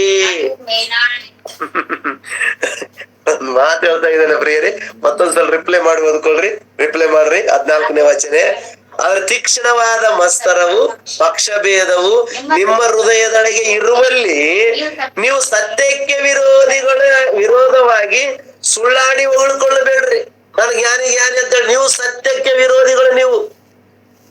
ನಿಮ್ಮಲ್ಲಿ ಏನಿದೆ? ಪಕ್ಷಪಾತ ಇದೆ, ದ್ವಿಮನಸ್ಸು ಇದೆ, ಎರಡು ಮನಸ್ಸುಳ್ಳವರು ಇದ್ದೀರಿ. ಆಮೇಲೆ ಇನ್ನೊಂದು ಏನಂತ ಹೇಳ್ತಾನೆ, ಸುಳ್ಳಾಡುವಂತವರು ಆಗಿದ್ದೀರಿ. ನಿಮ್ಮ ಹೃದಯದೊಳಗೆ ಇನ್ನೊಂದೇನಿದೆ, ಮಸ್ತರವು, ತೀಕ್ಷ್ಣವಾದ ಮಸ್ತರವು. ಮಸ್ತರವು ಅಂದ್ರೆ ಕೋಪ, ಆವೇಶ, ಆಕ್ರೋಶ. ಈ ಲಕ್ಷಣಗಳೆಲ್ಲ ಇದಾವೆ ನಿಮ್ಮಲ್ಲಿ. ಈ ಲಕ್ಷಣಗಳಲ್ಲಿ ಇದ್ದಾಗ ನಾನು ಜ್ಞಾನಿ ಎಂದು ಯಾಕೆ ಸುಳ್ಳು ಹೇಳ್ಕೊಳ್ತೀಯ ನೀನು ಅಂತ ತುರ್ತದಿಂದ ಮಾತಾಡೋದು, ದುಡುಕಿ ಮಾತಾಡುವಂಥದ್ದು. ನಾವ್ ಏನ್ ಮಾತಾಡ್ತೀವಿ ನಮಗೆ ಗೊತ್ತಿರಲ್ಲ. ನಾವು ಭಯಂಕರವಾದಂತ ಮಾತುಗಳು ಮಾತಾಡ್ತಿರ್ತೀವಿ ಪ್ರಿಯರೇ. ಈ ಮಾತುಗಳೆಲ್ಲ ಮಾತಾಡ್ತಾ ಪಕ್ಷಗಳು ತುಂಬಿಕೊಂಡು, ಪಕ್ಷಪಾತಗಳು ತುಂಬಿಕೊಂಡು, ಮಸ್ತರವನ್ನು ತುಂಬಿಕೊಂಡು ಮನಸ್ಸಿನಲ್ಲಿ ನಾನು ಜ್ಞಾನಿ ಅಂತ ಹೇಳಿ ಸುಳ್ಳು ಹೇಳುವುದನ್ನು ಬಿಡು ಅಂತ ಹೇಳ್ತಾ ಇದ್ದೇನೆ. ಸುಳ್ಳು ಹೇಳುವುದನ್ನು ಬಿಡು, ನೀನು ಜ್ಞಾನಿ ಅಲ್ಲ ನೀನು. 15ನೇ ವಚನ, ಅದು ಮೇಲನಿಂದ ಬಂದ ಜ್ಞಾನವಲ್ಲ, ಅದು ಭೂ ಸಂಬಂಧವಾದದ್ದು, ಪ್ರಕೃತಿ ಭಾವವಾದದ್ದು, ದೆವ್ವಗಳಿಗೆ ಸಂಬಂಧಪಟ್ಟದ್ದು. ಮಸ್ತರವು ಪಕ್ಷಪಾತವು ಇರುವ ಕಡೆಯಲ್ಲಿ ಗಲಿಬಿಲಿ, ಸಕಲ ವಿಧವಾದ ನೀಚಗಳು ಇರುವವು. ಇದೆಲ್ಲ ನಿನ್ನ ಹೃದಯದಲ್ಲಿ ತುಂಬಿಕೊಂಡು ನಾನು ಜ್ಞಾನಿ, ನಾನು ಕ್ರೈಸ್ತನು, ನಾನು ಭಕ್ತನು, ನಾನು ನಂಬಿಗಸ್ತನು, ನಾನು ನೀತಿವಂತನು, ನಾನು ಸತ್ಯವಂತನು ಅಂತ ಸುಳ್ಳು ಹೇಳುವುದನ್ನು ಬಿಟ್ಟು ಬಿಡ್ರಿ ಅಂತ ಹೇಳ್ತಾ ಇದ್ದಾನೆ. ಈ ಲಕ್ಷಣಗಳಲ್ಲಿ ಯಾರಲ್ಲಿ ಇರ್ತಾವೋ ಅದು ಪರಲೋಕದಿಂದ ಇಳಿದು ಬಂದ ಜ್ಞಾನ ಅಲ್ಲ. ದೇವರ ವಾಕ್ಯಕ್ಕೆ ನೀನು ನಮ್ರತೆಯಿಂದ ಕಿವಿಗೊಟ್ಟಿಲ್ಲ. ನಿನ್ನ ಮನಸ್ಸು ದೇವರ ವಾಕ್ಯಕ್ಕೆ ಕೊಟ್ಟಿಲ್ಲ. ಅದಕ್ಕೆ ನಿನ್ನಲ್ಲಿ ಇನ್ನೂ ಇವೆಲ್ಲ ಕ್ರಿಯೆಗಳು ತುಂಬಿಕೊಂಡಾವ. ಇನ್ನೂ ಇಂಥ ಕ್ರಿಯೆಗಳು ನಿನ್ನಲ್ಲಿ ಇದಾವೆ. ನಿನ್ನಲ್ಲಿ ಈ ಕ್ರಿಯೆಗಳು ಇರುವುದರಿಂದ ನೀನು ಜ್ಞಾನಿ ಅಲ್ಲ ಅಂತ ಹೇಳ್ತಾ ಇದ್ದಾನೆ. ಮತ್ತೆ ಜ್ಞಾನಿ ಯಾರು? ದೇವರ ಜ್ಞಾನ ನಿನ್ನಲ್ಲಿದ್ದರೆ, ನಿಜವಾಗ್ಲೂ ನೀನು ವಾಕ್ಯ ಸರಿಯಾಗಿ ಓದ್ಕೊಂಡಿದ್ರೆ, ಸರಿಯಾಗಿ ವಾಕ್ಯಕ್ಕೆ ನೀನು ಬೆಲೆ ಕೊಟ್ಟವನಾದ್ರೆ ನೀನು ಹೆಂಗಿರ್ತದ? 16ನೇ ವಚನದಲ್ಲಿ ಹೇಳ್ತಾ ಇದ್ದಾನೆ ಪ್ರಿಯರೇ. 16ನೇ ವಚನದಲ್ಲಿ ಆದರೆ 17ನೇ ವಚನ, ಆದರೆ ಮೇಲನಿಂದ ಬರುವ ಜ್ಞಾನವು ಮೊದಲು ಪರಿಶುದ್ಧವಾದದ್ದು, ಆಮೇಲೆ ಸಮಾಧಾನಕರವಾದದ್ದು, ಆಮೇಲೆ ವಿನಯವುಳ್ಳದ್ದು, ಆಮೇಲೆ ಸಂತೋಷವಾಗಿ ಒಪ್ಪಿಕೊಳ್ಳುವಂಥದ್ದು, ಆಮೇಲೆ ಕರುಣೆ ಮುಂತಾದ ಒಳ್ಳೆ ಫಲಗಳಿಂದ ತುಂಬಿರುವಂತದ್ದಾಗಿದೆ. ಇದು ಪರಲೋಕದಿಂದ ಇಳಿದು ಬಂದಂತ ಜ್ಞಾನ, ದೇವರ ಜ್ಞಾನ.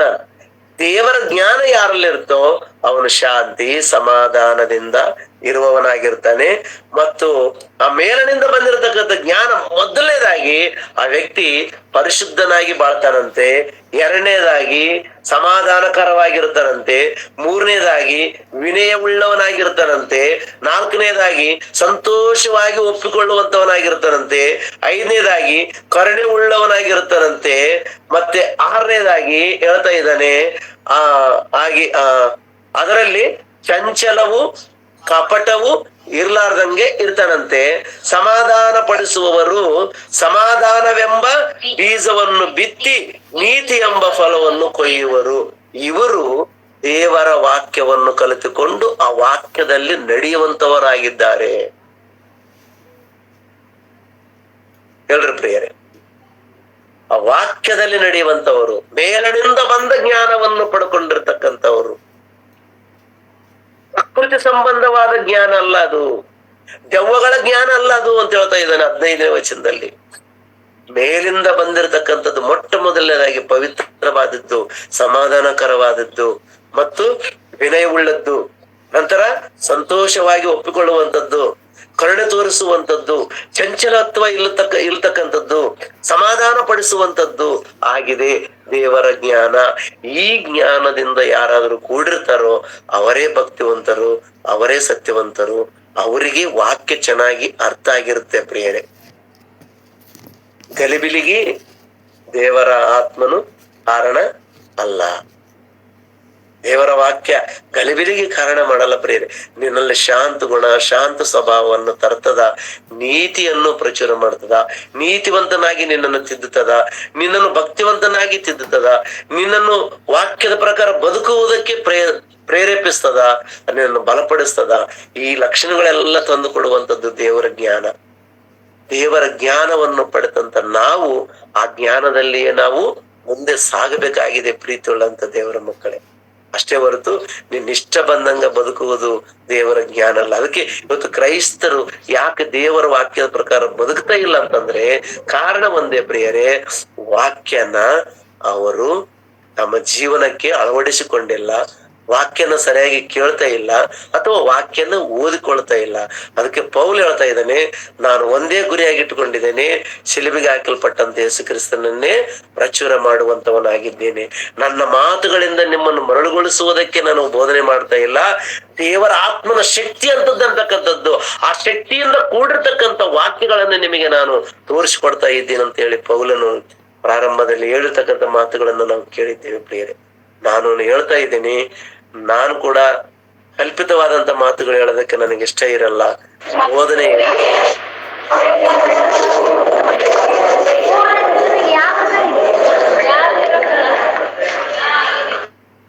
ವಾಕ್ಯಗಳನ್ನು ಹೇಳುವುದಕ್ಕೆ ನಾನು ಇಷ್ಟಪಡ್ತೀನಿ. ನನ್ನ ಮಾತುಗಳಿಂದ ನಿಮಗೆ ಏನಾದ್ರು ನೋವಾಗಿದ್ರೆ ನಾನೇನು ಮಾಡಕ್ಕಾಗಲ್ಲ. ಸಾರಿ, ಒಂದ್ ವೇಳೆ ನಿಮ್ ಮನಸ್ಸಿಗೆ ನೋವಾಗಿದ್ರೆ ನಾನು ಕ್ಷಮಿಸ್ರಿ. ಆದರೆ ಇದ್ದದ್ದು ಇದ್ದ ಹಾಗೆ ಬೋಧಿಸುವುದಕ್ಕೆ ನಾನು ಇಷ್ಟಪಡ್ತೀನಿ. ಅದಕ್ಕಾಗಿ ವಾಕ್ಯವನ್ನು ಕೇಳಿದ ನಂತರ ನಿಮ್ಮಲ್ಲಿ ಪರಿವರ್ತನೆ ಬರಬೇಕು, ಬದಲಾವಣೆ ಬರಬೇಕು, ಚೇಂಜಸ್ ಬರಬೇಕು. ನೀನ್ ಚೇಂಜ್ ಆಗ್ಬೇಕು, ಅವಾಗೇ ವಾಕ್ಯ ನಿನಗೆ ಅರ್ಥ ಆಗಿರೋದು. ನಿನ್ನ ಅಂತರಾಳದಲ್ಲಿ ಹೋಗಿ ನಿನ್ನ ಆ ಕೆಟ್ಟ ಆಲೋಚನೆಗಳನ್ನು ತೆಗೆಯುವಂತ ಸಾಮರ್ಥ್ಯ ಉಳ್ಳದ್ದಾಗಿದೆ. ಇದೇ ಯಾಕೋಬನ ಬರೆದ ಪತ್ರಿಕೆಯಲ್ಲಿ ಇದೆಯಲ್ಲ ನಾವು, ಇದೇ ಯಾಕೋಬನ ಬರೆದ ಪತ್ರಿಕೆ ಮೊದಲನೇ ಅಧ್ಯಾಯ 21ನೇ ವಚನ, ಮೊದಲನೇ ಅಧ್ಯಾಯ 21ನೇ ವಚನ ನೋಡ್ರಿ ಪ್ರಿಯರೇ, ಮುಗಿಸ್ತಾನೆ. ಕೊನೆ ವಚನ, ಆದ ಕಾರಣ ಎಲ್ಲಾ ನೀಚತನವನ್ನು ಎಲ್ಲಾ ದುಷ್ಟತನವನ್ನು ತೆಗೆದುಹಾಕಿ ಮನುಷ್ಯನೊಳಗೆ ಬೇರೂರಿರುವ ವಾಕ್ಯಕ್ಕೆ ನಮ್ರತೆಯಿಂದ ಎಡಗೊಡ್ರಿ, ಅದು ನಿಮ್ಮ ಆತ್ಮಗಳನ್ನು ರಕ್ಷಿಸುವುದಕ್ಕೆ ಸಾಮರ್ಥ್ಯವುಳ್ಳದ್ದಾಗಿದೆ ಅಂತ ಹೇಳ್ತಾ ಇದ್ದೆ ನೋಡ್ರಿ. ವಾಕ್ಯ ನಿಮ್ಮ ಆತ್ಮಗಳನ್ನು ಕಾಪಾಡುವುದಕ್ಕೆ ಶಕ್ತಿ ಉಳ್ಳದ್ದಾಗಿದೆ. ಅದಕ್ಕೆ ನಾವು ವಾಕ್ಯದಿಂದ ನಮ್ಮ ಜೀವಿತವನ್ನು ಬದಲಾಯಿಸಿಕೊಳ್ಬೇಕು. ಯಾರೋ ಕಥೆಗಳು ಕೇಳಿ ಅಲ್ಲ, ಯಾರೋ ಸಾಕ್ಷಿ ಕೇಳಿ ಅಲ್ಲ, ವಾಕ್ಯ ಕೇಳಿ, ವಾಕ್ಯ ಓದಿ. ಅದಕ್ಕೆ ಹೇಳ್ತಾನ, ನನ್ನ ಸುವಾರ್ತೆಯು ನಂಬಿಕೆಗೆ ಆಧಾರ ಅಂತೇಳಿ. ಸುವಾರ್ತೆ ಮೂಲಕ ಮನುಷ್ಯ ನಂಬಿಕೆಯಲ್ಲಿ ಹುಡ್ತಾನ. ಆ ನಂಬಿಕೆ ಹುಟ್ಟುವಂತ ಆಧಾರ ವಾಕ್ಯ ಯಾವುದಂದ್ರೆ ಕ್ರಿಸ್ತನ ಮರಣ, ಸಮಾಧಿ, ಪುನರುತ್ಥಾನವೆಂಬ ಸುವಾರ್ತೆ. ಆತನು ನನಗೋಸ್ಕರ ಕಷ್ಟಪಟ್ಟಿದ್ದಾನೆ, ಶ್ರಮೆ ಅನುಭವಿಸಿದ್ದಾನೆ, ನನಗೋಸ್ಕರ ಪ್ರಾಣ ಕೊಟ್ಟಿದ್ದಾನೆ ಮತ್ತು ಜೀವಂತವಾಗಿ ಎದ್ದು ಬಂದಿದ್ದಾನೆ. ನಾನು ಕೂಡ ಆತನನ್ನು ನಂಬಿಕೊಂಡ್ರೆ ಆ ಪಾಪ ಪರಿಹಾರ ಆಗುತ್ತೆ, ನನಗೆ ಶಾಂತಿ ಸಮಾಧಾನ ಸಿಗುತ್ತೆ, ನಾನು ಪರಲೋಕ ಸೇರ್ತು. ನನ್ನ ಭರೋಸಾ ಹುಟ್ಟಬೇಕಂತಂದ್ರೆ ಕ್ರಿಸ್ತನ ಮಾತುಗಳೇ ನಮಗೆ ವಿಶ್ವಾಸಕ್ಕೆ ಆಧಾರವಾಗಿದೆ. ಆದ ಕಾರಣ ಈ ವಾಕ್ಯಗಳನ್ನು ಕೇಳತಕ್ಕಂಥ ನೀವೆಲ್ಲರೂ ಕೂಡ ಪ್ರೀತಿಯುಳ್ಳಂತ ದೇವರ ಮಕ್ಕಳೇ, ಬಾಧೆ ಪಡದೆ ಅರ್ಥ ಮಾಡಿಕೊಂಡು ವಾಕ್ಯದ ಪ್ರಕಾರ ಬದುಕುವುದಕ್ಕೆ ನೀವು ಪ್ರಯತ್ನ ಮಾಡ್ರಿ, ಬದುಕರಿ. ಇವತ್ತಿಲ್ಲ ನಾಳೆ ನಾವು ಮಣ್ಣು ಪಾಲಾಗುತ್ತೀವಿ, ಸಾಯ್ತೀವಿ. ಇಲ್ಲ ಕ್ರಿಸ್ತನ ಬರ್ಬಹುದು, ಬಂದ್ರೆ ನಮ್ಮೆಲ್ಲರನ್ನು ಪರಲೋಕಕ್ಕೆ ಕರ್ಕೊಂಡು ಹೋಗ್ಬೇಕಲ್ಲ. ನಾವು ಪರಲೋಕಕ್ಕೆ ನಾವು ಹೋಗ್ಬೇಕಂದ್ರೆ ನಾವು ಸಿದ್ಧರಾಗಿರ್ಬೇಕಲ್ಲ, ನಾವೆಲ್ಲ ಕಾರ್ಯಗಳಿಗೆ ಸನ್ನದ್ಧರಾಗಬೇಕಲ್ಲ, ನಾವು ಪ್ರವೀಣರಾಗಬೇಕಲ್ಲ. ಆಗ್ರಿ ಪ್ರಿಯರೇ, ಆಗ್ರಿ. ನನ್ನ ಆಶೆ ಇದೆ, ನೀವೆಲ್ಲರೂ ವಾಕ್ಯ ಕೇಳಿದಿರಾ, ಮನಸ್ಸು ಕೊಟ್ಟು ಕೇಳಿದಿರ ಅಂತ ನನಗೆ ಅನಿಸ್ತಾ ಇದೆ. ಮತ್ತೆ ನಿಮಗಿದು ಅರ್ಥ ಆಗಿದ್ರೆ ಇವಾಗ್ಲಿಂದನೇ, ಈ ಕ್ಷಣದಿಂದನೇ ನಿಮ್ಮ ಮನಸ್ಸುಗಳನ್ನು ಬದಲಾಯಿಸಿಕೊಂಡು ದೇವರ ಕಡೆಗೆ ತಿರುಗಿಕೊಂಡು ನಿಮ್ಮಲ್ಲಿರ್ತಕ್ಕಂಥ ಪಾಪವನ್ನು ತೊಲಗಿಸಿಕೊಂಡು ಪರಿಶುದ್ಧತೆಯನ್ನು ಕಾಪಾಡಿಕೊಂಡು ನೀವು ಈ ಲೋಕ ಯಾತ್ರೆಯನ್ನು ಮುಗಿಸ್ಕೊಂಡು ಹೋಗ್ಬೇಕಂತೇಳಿ ಹೇಳುತ್ತಾ ಈ ಮಾತುಗಳಿಲ್ಲಿಗೆ ಮುಗಿಸ್ತಾ ಇದ್ದೀನಿ. ದೇವರ ಮಾತುಗಳಿಂದ ನಿಮ್ಮೆಲ್ಲರನ್ನು ಆಶೀರ್ವದಿಸಲಿ. ಪ್ರಾರ್ಥನೆ ಮಾಡಿಕೊಳ್ಳೋಣ. ಪರಿಶುದ್ಧನೇ, ಮಹೋನ್ನತನೇ, ಪರಮ ಪ್ರೀತಿಯುಳ್ಳ ಪರಲೋಕದಲ್ಲಿರುವ ನಮ್ಮ ತಂದೆಯಾದ ದೇವರೇ, ನಿನಗೆ ವಂದನೆಗಳು, ಸ್ತೋತ್ರಗಳಪ್ಪ. ಈಗ ದೇವ, ಈ ರಾತ್ರಿ ಸಮಯದಲ್ಲಿ ನಮ್ಮೊಟ್ಟಿಗೆ ನೀವು ಮಾತಾಡಿದ್ರೆ ಅದಕ್ಕಾಗಿ ಸ್ತೋತ್ರ ದೇವ. ಕಲ್ಪಿತವಾದಂತ ಮಾತುಗಳಾಗ್ಬೋದು, ಮನವೊಲಿಸುವಂತ ಮಾತುಗಳಾಗಿರ್ಬೋದು, ಮನುಷ್ಯರನ್ನು ಸೇವಕರ ಕಡೆಗೆ ಆಕರ್ಷಣೆ ಮಾಡುವಂತ ಮಾತುಗಳಾಗ್ಬೋದು, ನಮ್ಮ ಬಾಯಿಂದ ಬರದೆ ನಿಮ್ಮ ಮಾತುಗಳಿರತಕ್ಕಂಥ ಶಕ್ತಿ ಅಂತದ್ದು, ನಿಮ್ಮ ಮಾತುಗಳಿಂದ ಮನುಷ್ಯನಿಗೆ ಭಯ ಹುಟ್ಟಿಸುತ್ತದೆ, ನಿಮ್ಮ ಮಾತುಗಳು ನಮ್ಮ ಹೃದಯಗಳನ್ನು ಸರಿಪಡಿಸುವಂತದ್ದಾಗಿದೆ, ನಿಮ್ಮ ಮಾತುಗಳು ನಮ್ಮನ್ನು ರಕ್ಷಿಸುವಂತದ್ದಾಗಿದೆ, ರಕ್ಷಣೆ ಮಾರ್ಗದಲ್ಲಿ ನಿಲ್ಲಿಸುವಂತದ್ದಾಗಿದೆ ಎಂಬುದಾಗಿ ನಿಮ್ಮ ಮಾತುಗಳಿಗಿರ್ತಕ್ಕಂಥ ಶಕ್ತಿ ಪ್ರಭಾವವನ್ನು ನಾವು ತಿಳ್ಕೊಂಡಿದ್ದೇವೆ ದೇವ.